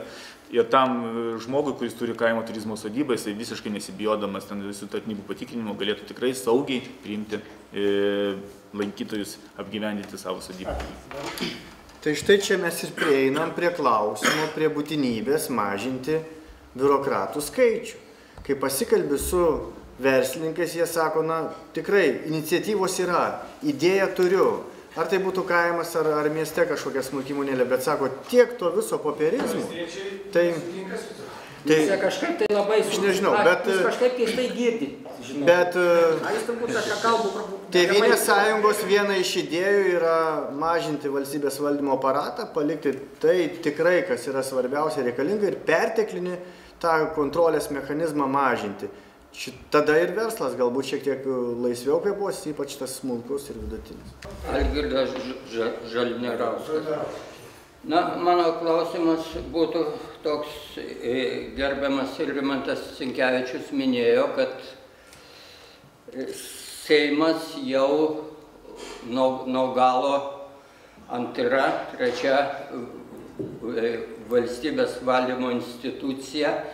Tai aš norėčiau pirmiausia jo klausti, o paskiau jau gal kas atsakytų.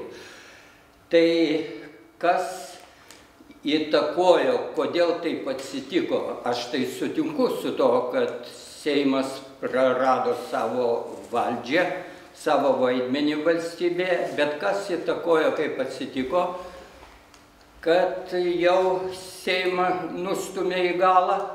Jūs visi kaip kandidatai į Seimo narius einate ten, tai turbūt jums tokia padėtis irgi nepatinka. Ir kada tai atsitiko, kieno valdymo metais, nes mes, sakykime, pagal koalicijas dabar socialdemokratų valdymo metai, prieš tai buvo konservatoriai ir liberalai, tai kada tas nuosmukis prasidėjo, ir ar bus kokia eiga atgal? Ačiū.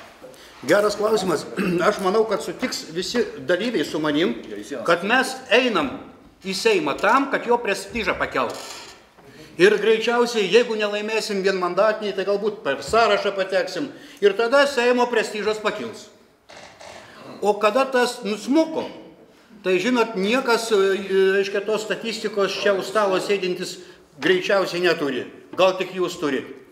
O kodėl jis nusmuko? Nu, neatsirado, matyti, tautą vieninčios idėjos, kurią galėtų Seimas nešti kaip vėliavą.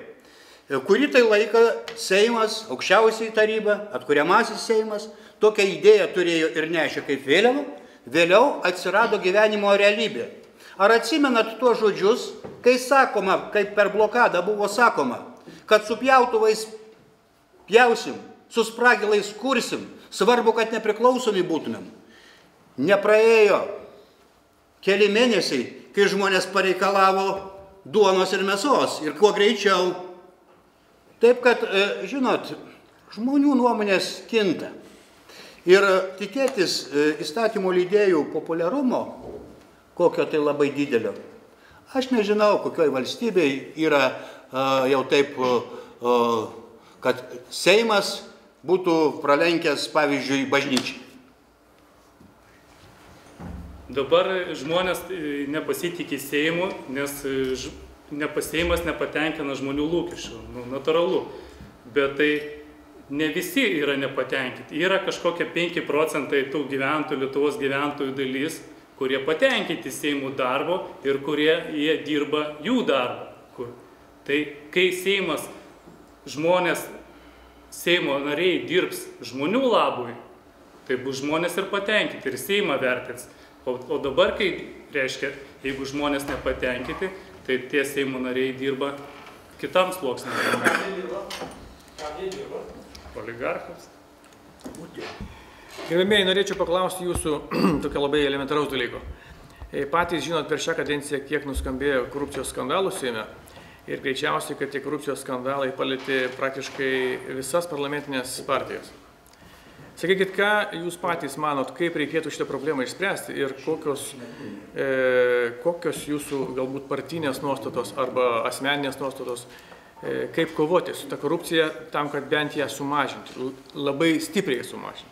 Galiu šitą klausimą pasakyti, tai su senuojam partijom tai tikrai to nepadarysi, nes tenai jau tiek įsišaknė, kad tu nieko nepakeisi. Tai tik tai yra vienas būdas, kad rinkti naujas partijas.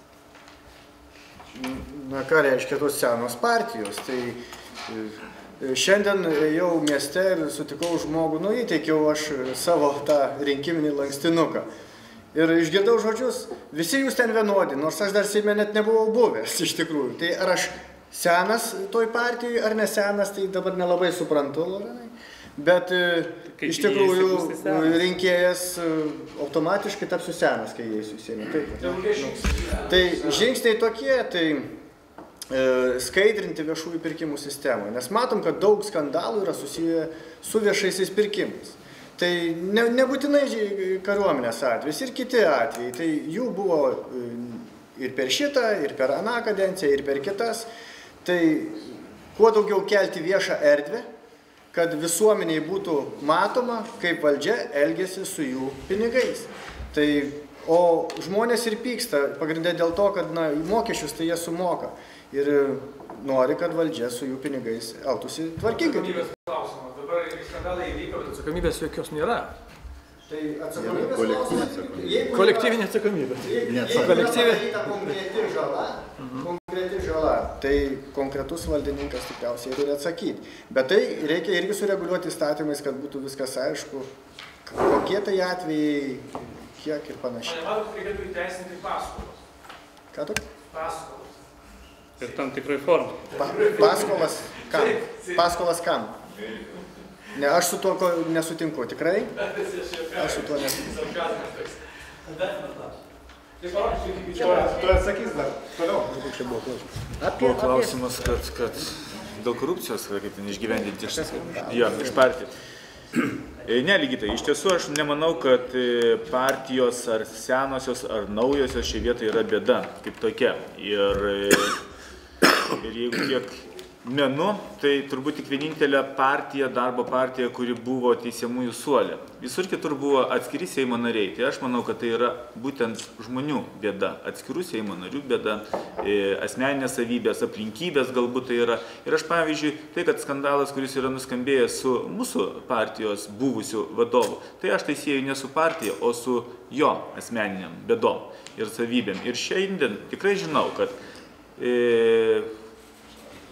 aš nedalyvavau ir nedalyvausiu, ir kad prie manęs joks ten šešėlis neprilips, kad aš esu su korupciniam kokiom ten schemom susijęs. Lygiai tiek pat yra daug žmonių mūsų partijoje, kurie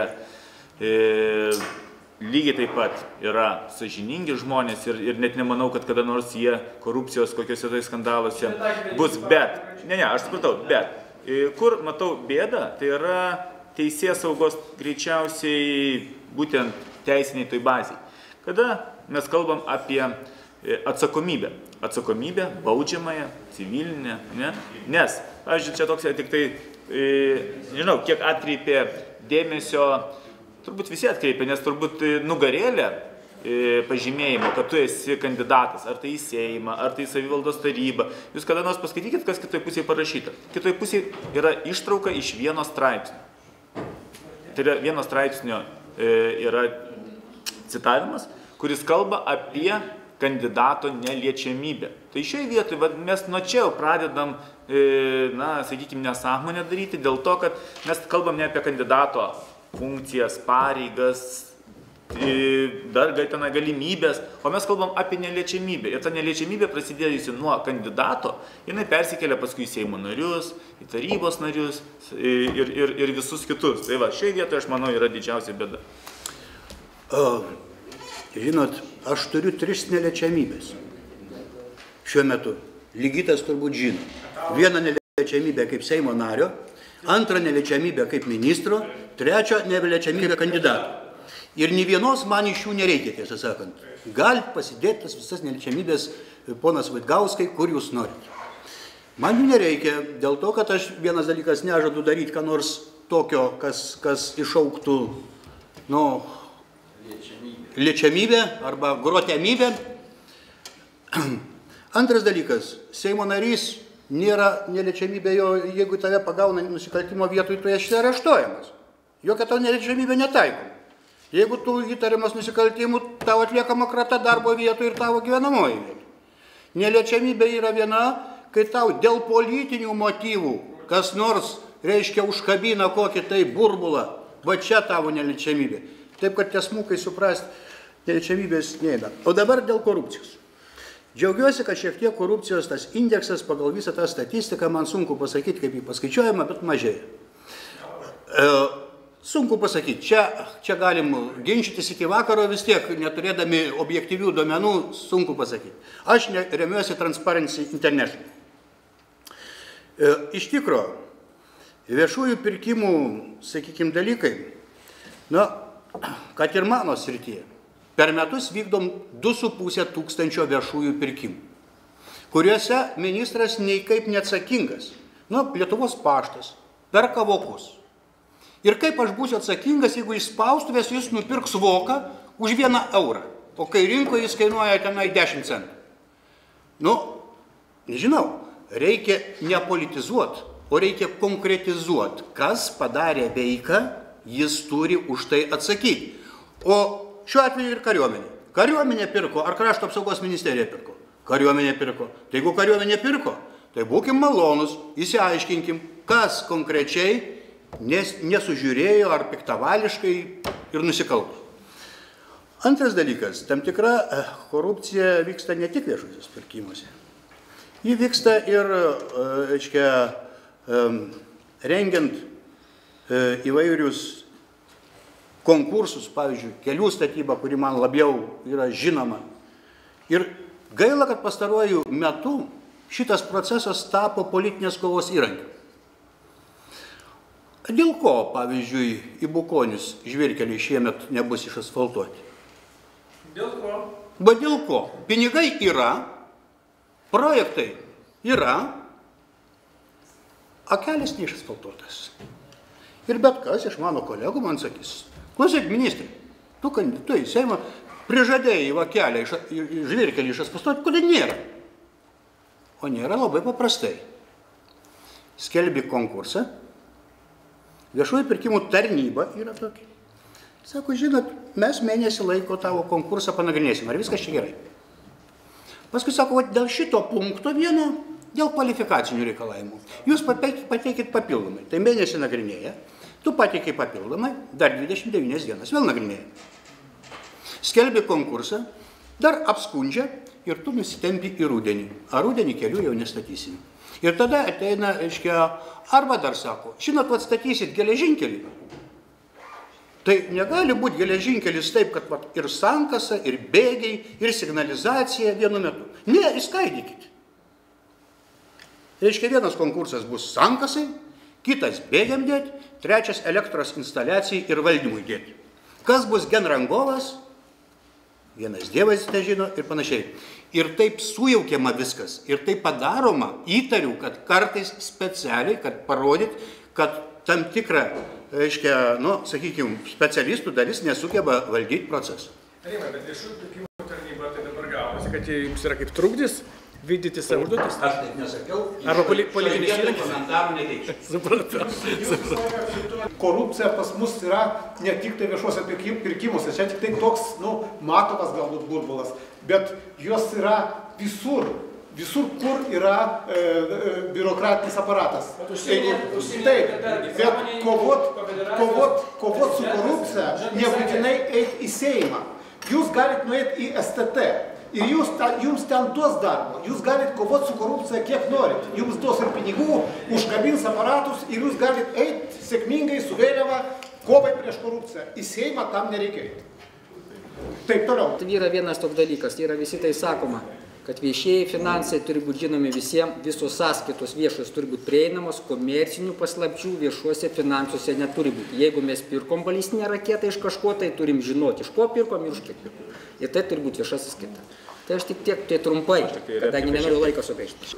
Kolegai yra keista girdėti, kada gerbiamas Rimantas kalba apie viešųjų pirkimų, kuri priklauso ūkio ministerijai, ne? Nepriklauso. Nu, bet tai vyriausybei priklauso, Nepriklauso. esate jūs Nepriklauso. narys ir esate daugumos atstovas, tarsi kalbat kaip opozicijos atstovas, kuris Nepriklauso. Turėjot 4 metus siūlyti, kaip ir Seimo narys, tam tikras pataisas viešųjų pirkimų, jas priimti. Siūliau. Ir dabar Seime, dabartiniam Seime, ateinančiam ateis viešųjų pirkimų įstatymų naujas.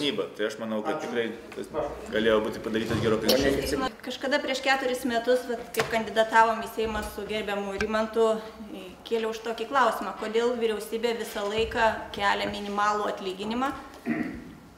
Pasakė, turi visą, kaip sakoma, didesnį atsakomybę prisiimti verslai. Šiandien dienai vis tik per metus laiko minimali alga pakilo 3 kartus. Smulkiam verslui, tai tikrai, aš manau, buvo tas dalis, kuri irgi nusilpnino smulkų verslą. Taip. Dabar jūsų programuose irgi yra praktiškai kiekvienoj dėl minimalios algos kėlimo yra numatyta. Europos Sąjungos tam tikra komisija, kaip sakoma, pareiškė savo nuomonę, kad Lietuvoje šiandien dieną yra labai žemas darbo našumas ir nuo minimalios algos kėlimo susilaikyti. Tai ponai, kurie žadat kelti minimalią algą, kaip žadat pakelti darbo našumą įmonėse? Tas, kas žada kelti minimalią algą, čia yra ir 700. Algos kėlimas tai neturi būti politikų dalykas. Nu taip, bet aš iškart sakau, kad tai neturi būti politikų, tai turi atiduota būti tam tikrai kompetitingiems žmonėms, bet ne politikam, kurie rekomenduoja tai daryti priėjus tam tikrus rodiklius.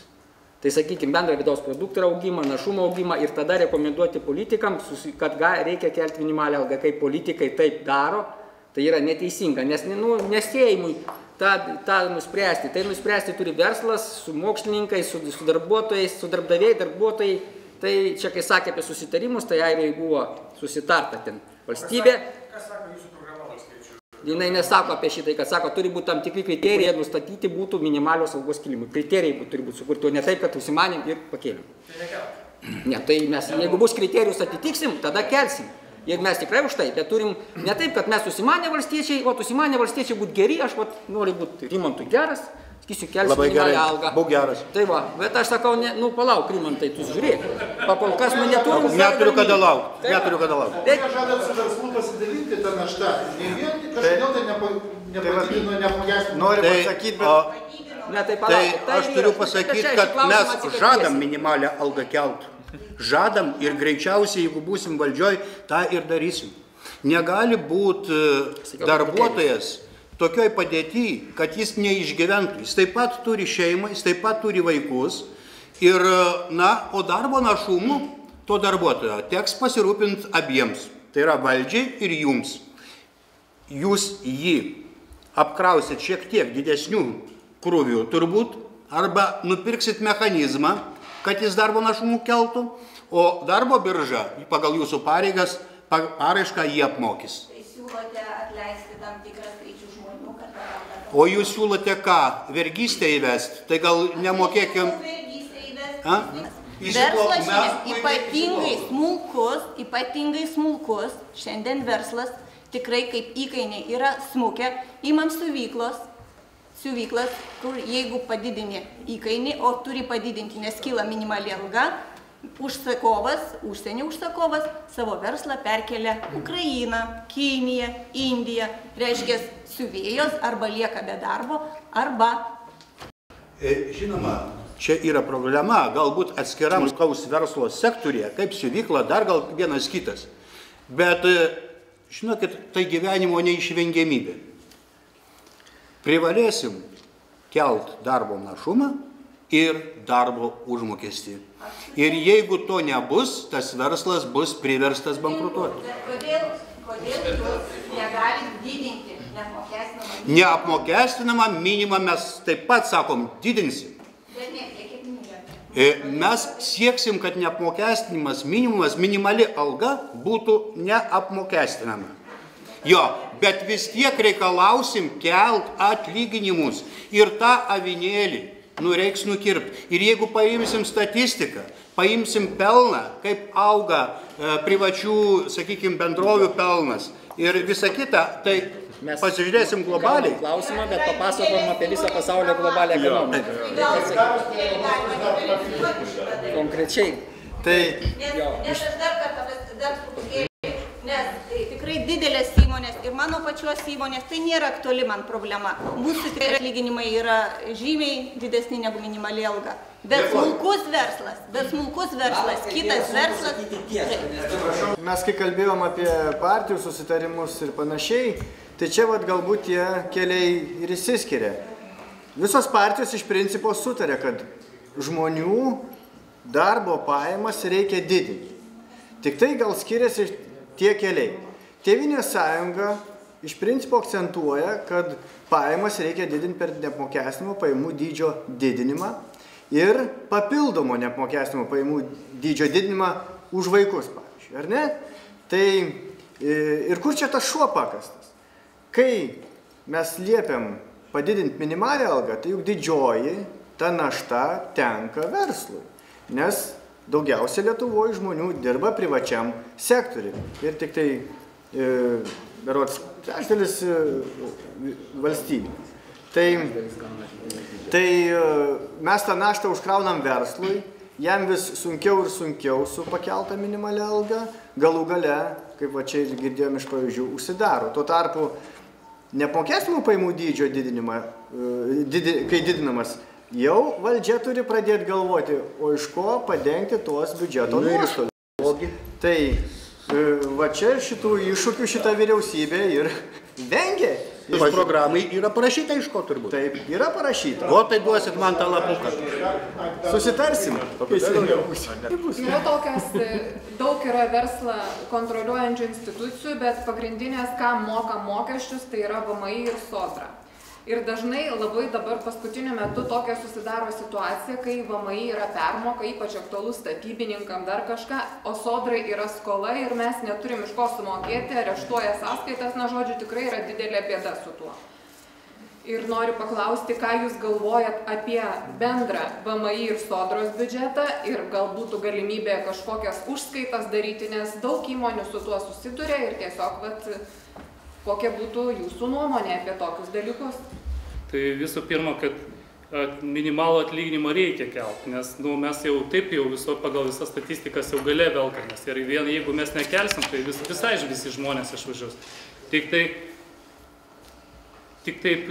kelt sutinku, kad ne valdžios reikalas yra, turi būti, kad minimaliai algas didintų tam tikrą instituciją, kuri reikėtų ar ten gera valdžia, bloga, nori prisigerinti prie rinkimų, kad jinai pagal vidutinį minimalią algą keltų pagal vidutinį atlyginimą.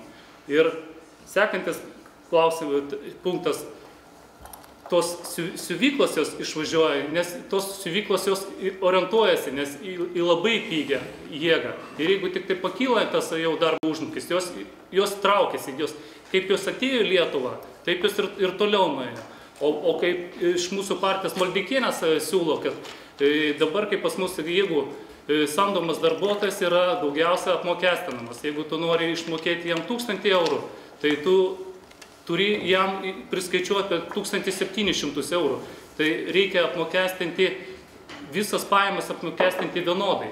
Ir kaip ir Maldeikienė siūlo, tai turi būti apie 23%. Tai ar būtų gautų, ar mokytojas gautų, ar už akcijas gautų, nes dabar mokytojas apmokestinamas 50 keliais procentais, o už akcijas gaunamas tik tai 15. Tai būtų šitas verslo palengvinimas. Atsakant į klausimą, tikrai smulkiam ir vidutiniam verslui reikia palikti galimybę padaryti kažkokius atidėjimus ar atkelti terminus.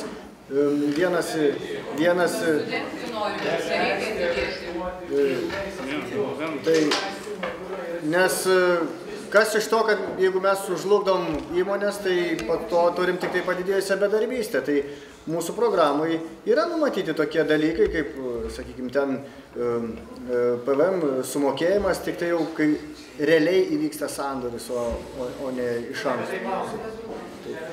O apie sodros ir VMI biudžetą, tai nuomonės net.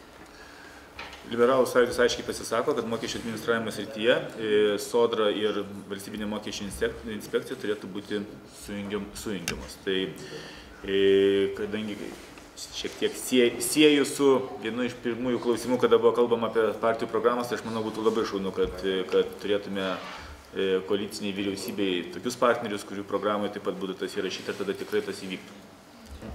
Aš galvoju, kad šiam laikotarpiui užskaita turi būti leistina. Labai stebiuosi, kad ji neleistina užskaita, nes abi valstybės institucijos. Pasitikslinsiu netgi, tiesiog man pačiam pasidarė įdomu. Jo, o ateityje diskutuotinas klausimas dėl institucijų sujungimo, nes viena yra kaip ir į biudžetą surenkanti, o kita iš biudžeto išlaidaujanti. Tai čia, kaip pasakyti, čia yra daug sudėtingesnis klausimas, čia neįvyks taip per vieną dieną. Tai sudengimas yra galimas tikrai. Ne, tai turėtų būti galimas. Čia, aišku, čia mes įrodom, kad mes pas mūsų pirmiausia žiūrim, kad mums patiems, kad valstybei būtų patogu. Visą laiką pas mūsų visi klausimai, kad valstybei būtų... Ne, palaukit, aš tiesiog nepertraukinėjau, kai klausytis manęs. Tai aš sakau, pirmiausia, tai apie valstybės požiūrį. Valstybė žiūri, kad jai būtų patogu. Aišku, patogiausiai atskaičiuoti mokesčius nuo darbuotojų. Tai pas mus štatyje daugiausiai apmokestinimas darbas, mažiausiai apmokestinama kita. Tai nes aš sakysiu, Airijos pavyzdys, kai jie tada padarė tą vadinamą paskaityti galakto tą susitarimą. Tai jie taip ir padarė, jie sutarė su verslininkais. Mes mažinam mokesčius darbui, jūs dinat tiek atlyginimus. Profsąjungos tai turės stebėti. Tai čia yra, bet tai yra dėl to, kad mums valstybei patogu, daug lengviau apmokestinti žmogus, kuris gauna algalapį, nuskaičiuoti, negu ieškoti kažkur turto. Tai ir valstybei patogu, šitaip, kad yra VMI ir sodra atskirai, bet jūs pagalvokite, mūsų šaliai tokius dvi organizacijos, aš tik mūsų programai taip ir yra, kad mes ir pirmas žingsnis, kad jau iš karto sodrai palikti dabar pirmas žingsnis, tik tai pensijų kaupimą 9%, o 29% ligonių kasą prijungti prie mokesčių inspekcijos ir jau pradėti nuo to ir ateityje. Jau vienytas dvi organizacijas netokiai šaliai, kai mūsų dvi struktūras išlaikyti. Ir iš karto yra paskaičiavimas, aš jums čia nesakysiu, jeigu galite Facebook'e prisijungti ten irgi, kiek iš karto nesutaupytum biudžete pinigų ir kiek tai atsilieptų į pensijas. Jeigu mes tą dalyką sutvarkytum. Finansiniai srautai susivaldytų ir iš karto viską būtų. Tai gerbiami kandidatai, iš tiesų, man atrodo, buvo daug klausimų, daug įdomių atsakymų. Na, aš dar gal vieną klausimėlį iš kelių dalių užduosiu. Tai kas liečia minimalų atlyginimą, man labai gaila, kad labai daug kalbam apie minimalų atlyginimą, o nekalbam apie vidutinį darbininkų atlyginimą. Ir aš noriu, kad jūs visi suprastumėte, kad daleiskim dažniausiai įmonė yra keli procentai žmonių, kurie gauna minimalų atlyginimą, bet jie nesistengia kelti kvalifikaciją. Ten dirba ilgus metus, nors jie galėtų uždirbti žymiai daugiau. O reikėtų kalbėti apie vidutinį atlyginimą darbininkų, kad nebūtų klastojama ir taip toliau. Tai šį būtų daug teisingesnis kelias ir tada žmonės siektų, kad kvalifikacija didėtų. Toliau nepaslaptis, kad Lietuvoje apie 20%, gal net ir daugiau verslo yra nelegalus. Tai norėčiau išgirsti po vieną, dvi priemonės trumpai iš jūsų, ką jūs darytumėt, kad tau šešėlių būtų mažiau. Kitas dalykas, labai senai mes kalbam, kad tas 21% PVM yra neteisingas. Tai jūs ar pritartumėt jo grąžinimui iki 18%? Ir kitas dalykas, artėja šildymų sezonas, žmonės atsikvėpia, kad PVM yra sumažintas, ar jūs balsuotumėt už tai, kad PVM būtų pakeltas iki dabar galiojančio 21, jeigu būtumėt Seimo nariais? Ačiū. Dėl smulkaus verslo čia, taip? Visumoje. Tai ką ir anksčiau minėjau, kad šitas darbo užmokesčio apmokestinimas, tai jis ir padėtų ne tiek tik tai tą minimalę algą, bet jis ir padidintų, nes verslas būtų mažiau apmokestinamas, tai jis galėtų ir didinti vidutinį atlyginimą. Priminkit dar. Dėl PVM ir šildymo. Dėl PVM tai pritarčiau 18% visam pamažinimui, o šildymas, kad... Liktų toks ar liktų mažesnis. Liktų mažesnis ir kokią porą priemonių, kad daugiau verslo iš šešėlių ištraukti viešumą, kad mes galėtume mokam sąžiningai, aš tą drąsiai sakau, visais laikais buvo sunku lengva, mokėjom visus mokesčius, bet yra gudručių, kurie nemoka. Tai mes kaip verslininkai už tai, kad visi mokėtų vienodai, sąžiningai ir konkurencinė kova būtų pagal taisyklės.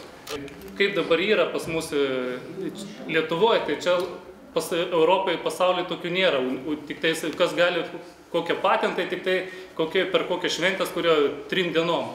Visur yra orientuojasi, kad į gaunamų pajamų apmokestinamą. Ar iš vienos veiklos, ar iš kitos, kad būtų gauni pajamas, ar iš nuomos, ar iš pardavimo kažkokio, gauni pajamas ir tu jas apmokestini vienodai. Tai būtų apie 20 kelis procentus. Tada... Taip. Nu, nepaprasta, bet vis tiek. Gal mes duodam iš eilės, tiesiog prisigalėtų. Tai iš tikrųjų Tėvynės sąjunga tikrai nežada didinti PVM mokesčio, bet ir nežada jo mažinti. Programui taip ir parašyta. Nes kiekvienas procentas PVM sumažinimo atneša kaip nuostolį į biudžetą, nesurenkamos lėšos, iš kurių mes, sakykime, socialinės išmokos ir visa kita. Mes manom, kad tą socialinę atskirtį reikia mažinti per neapmokestinimo pajamų dydžio didinimą, tokiu būdu didinant dirbančiųjų pajamas. O dėl šešėlio buvo klausimas, tai ir šiandien buvo pasisakyta tuo klausimu, kas iš principo mūsų programai parašyta, kad šiek tiek išskaidrinti ir sutvarkyti tos vadinamus darbo mokesčius, kad visus mokesčius, reiškia, mokėtų dirbantysis, tačiau ta mokesčių suma, kuriuos mokėdavo darbdavys, būtų jo alga pakelta. Tai nebeliktų tokios paskatos, sakykime, darbdaviui, nesąžiningam darbdaviui slėpti tų mokesčių. Tai čia dėl šešėlių. Šilumos PVM lengvata, mes galvojam, iš principo tai yra ydinga praktika, nes daugiau paliečia, sakykime, labiau pasiturinčių žmonės, o mažiau pasiturinčių žmonės jie mažiau gali pasinaudoti. Kaip pavyzdį pasakysiu, žmogus sako, kam man ta lengvata viešbučiam, jeigu aš su šeima savaitėj negaliu ten pagyventi dėl savo pajamų. Tai ta lengvata iš principo naudojasi tie žmonės, kurie turi didesnės pajamas. Tai mes skeptiškai žiūrime. Taip. Kai aš pabaigsiu, tada pridursiu. Gerai? O dėl šilumos to PVM-o, tai aš galvoju, kad nėra visai socialiai teisingas šitas mokestis ir šita lengvata. Taip. Kadangi būtuose gyvena ir žmonės, kurie tikrai solidžias pajamas turi. O jie gauna šitą lengvatą, nors jie pilnai... Taip, negauna.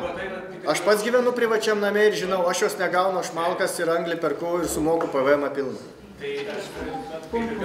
Taip, toliau. Tai šioje vietoje dėl PVM tai yra ir aiški partijos pozicija, programoje tas yra numatyta nuosekliai per 4 metus, tai reiškia 20 metais PVM turėtų grįžti į tą pačią padėtį, tai yra 18% turėtų būti. Dėl lengvatų, ar tai būtų šildymas, ar tai būtų vaisiai daržovės, tai pasisakom prieš. Tai reiškia geriau, kad jau žmogus turėtų pajamų, didesnės būtų pajamas, kurias jisai ir susimokėtų mokesčius, bet mokesčiai turėtų būti visiems vienodi, nedaryti kažkokių tai išimčių, nes realiai tai ar tai gamybininkai jos pasiema, ar tai pardavėjai tiksliau pasiema tą PVM, jeigu lengvatą žiūrint, ir aš tokį dabar taip prisiminiau ir pavyzdį, atsimenat, kada dar tarybos nariai, kurie esam, kaip buvo lengvata transporto bilietams ir mes šiai vietoje neatpiginam, bet sakėm, bus mažesnis nuostolis senovos autobusams, ne, realiai. Tai čia yra pavyzdys, kas vyksta su lengvatomis, tai geriau tegu mokesčiai būna vienodi. O dėl šešėlio, tai iš tiesų, manau, kad patirtis yra geriausia pačių sąžiningų verslininkų patarimai. Tai aš vėl pasikartosiu apie tai, ką esu girdėjęs iš jūsų būtent, kad tai, ko valdančiosios partijos nepadarė per 4 metus ir viešųjų pirkimų įstatymo nuostatų nepakeitė, tai aš manau, kad per kitus metus, kelis metus tas tikrai turėtų būti pakeista. Kalbu apie kriterijų dėl darbo užmokesčio. Dėkui. Tai Aš galvoju, kad šiandienai valstybė nepajėgi grįžti prie 18% PVM mokesčio. 1% PVM mokesčio sumažinimas. Tai yra 140 milijonų eurų į biudžetą nedatektis. 420 milijonų per metus yra didžiulė suma, kuri negali būti, kaip pasakyti, kompensuota kuo nors neįvedant papildomų mokesčių. Jeigu jau tą lengvatą tokią padaryti, tai reikia kažką tai įvesti, nes asignavimų valdytojai pritrūks tiesiog savo programom lėšų. Dėl šildymojų, aš galvoju, kad lengvata turi būti taikoma, nors ji socialiai ne visai teisinga, bet yra argumentų, kad ji šiek tiek teisinga. Individualiam name gyvenantis žmogus turi galimybę rinktis kuro rūšį. Dujas, malkas, drožlės, briketus, geotermiką ir taip toliau.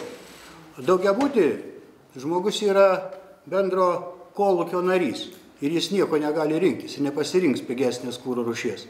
Todėl čia kaip ir kompensuoja tą šiek tiek socialinį tokį disbalansą.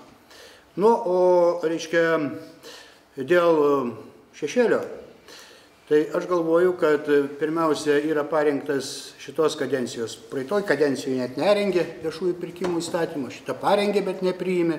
Nu, gal dabar priims. Reiškia, kad įmonės, kurios dalyvauja viešuosiuose pirkimuose, jeigu jų darbuotojų vidutinis atlyginimas skyrėsi nuo tos šakos giminingų atlyginimų, jos neleidžiamos, išbraukiamos iš konkurso dalyvauti. Antras dalykas, aš prašau verslininkų, kad jūs ir esat solidarus, bet jūs negalit toleruoti žinomą nusikalstamą veiką. Supratot apie ką aš šneku? Negalim vykti kitom institucijom. Taip, ir tada kitos institucijos pasirems jūsų turimą informaciją. Taigi, kai sakoma, galima šnekėti apie PVM mažinimą, kada bus NPD lygų MMA. Tada jau galim pradėti svarstyti, nes tikrai mes, žinau, kaip biudžetas formuojamas, tikrai buvo savivaldybės taryboje ir taip pat, kai tik čia yra mažas seimas, ten yra didelis seimas, tai vis tiek reikia pajamų, norint padaryti išlaidas. Tai čia pirmas dalykas, dėl PVM. Dėl šilumos, tai pritariu gerbiamam kolegai, dėl to, kad irgi, kai bus NPD lygų MMA, tada pradėsim gal irgi svarstyti tos klausimus teoriškai ir praktiškai ateis laikas tikrai Lietuvoje, kad šitų neturėtų būti lengvatų, tokių visokių keistų. Bet ir šitą galim pavadinti, kad yra iš dalies socialiai teisinga, bet iš dalies socialiai neteisinga. Tai viskas, kai sakoma, step by step. Dabar dėl šešėlio, jeigu šnekant, čia yra tik tie argumentai, bet pas mūsų valstybė, pastebėkit, neskatina būti tave dorų piliečių.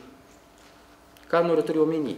Nu, pavyzdžiui, tu doras pilietis, tu dirbi, moki mokesčius, turi darbo santykius, tau eina, pavyzdžiui, ligonių kasai pinigai, tu nesergi. Pavyzdžiui, nesergi, nu, tipo valstybė, gerai. Bet, pavyzdžiui, Kanadoje, tai valstybė prideda 2 dienas, 3 dienas prie atostogų iš valstybės mokymų, už tai, kad žmogus yra rūpinasi savo sveikatą. Arba kitur kaupia taškus. Tai, pavyzdžiui, ligonių kasas skambina, jūs kaupate taškų, kur jūs jos norite išnaudoti. Dabar, sakykim, toliau yra, nu ir čia galime įteiti, tai valstybė turi skatinti, būti pilietiškai, jeigu tu moki mokesčius, viską, tai gal tau per mokesčių grąžinimą padengia, pavyzdžiui, stomatologo paslaugą. Jau stomatologas turės tau rašyti sąskaitą. Bet neprižiūrėjai dantų, jeigu reikia stomatologo paslaugos. Nu, matot, yra čia, kai sakoma, aš turiu vieną savo giminaitį, kuris visą gyvenimą dantų neprižiūrėjo ir butelius atidarinėjo, bet čia yra genetika dar. Nu va, tai už genetiką gautum išmoką. Bet žiūrėkit, nu, aišku, aš susakau, bet vėl, aš jums sakiau, tada tu, jeigu tu nenaudojasi ligonių kasos paslaugom, tai tu turi kažkokią iš to naudą daryti. Nu, ir aš jums čia kaip pavyzdys, valstybė turi skatinti būti žmogų, dorų, rūpinti savimi ir būti garbingu. Vat, sakykim taip, o kol kas pas mūsų valstybė atrodo, kad kaip bloga mama rūpinasi tik tai tie, kurie nesirūpina savim ir dar kažką daro. Ačiū labai. Jau turbūt mūsų laikas ir mes dar Tai gerbiamas vedėjau, gerbiami kandidatai, iš ties buvo puiku, kad jūs radot laiką, kad jūs atsakėte į verslininkų ir kitus klausimus. Aš manau, tai irgi padės jums ir rinkiminė agitacijai, kadangi žmonės išgirdo, rinkėjai išgirdo jūsų poziciją atskirais klausimais ir manau, kad jie padarys teisingą pasirinkimą. Na ir savo raštu rūmų filialas kiekvienam iš jūsų linki didelės sėkmės. Ačiū uždėmesį. Į žiūrovus ir pakviest jūs visus į rinkimus. Kadangi daugumai dalyvavimas politikoje tuo tik tai ir pasireiškia, kad renka mūsų kandidatus, tuomet prašau visus atvykti į rinkimus. Ačiū.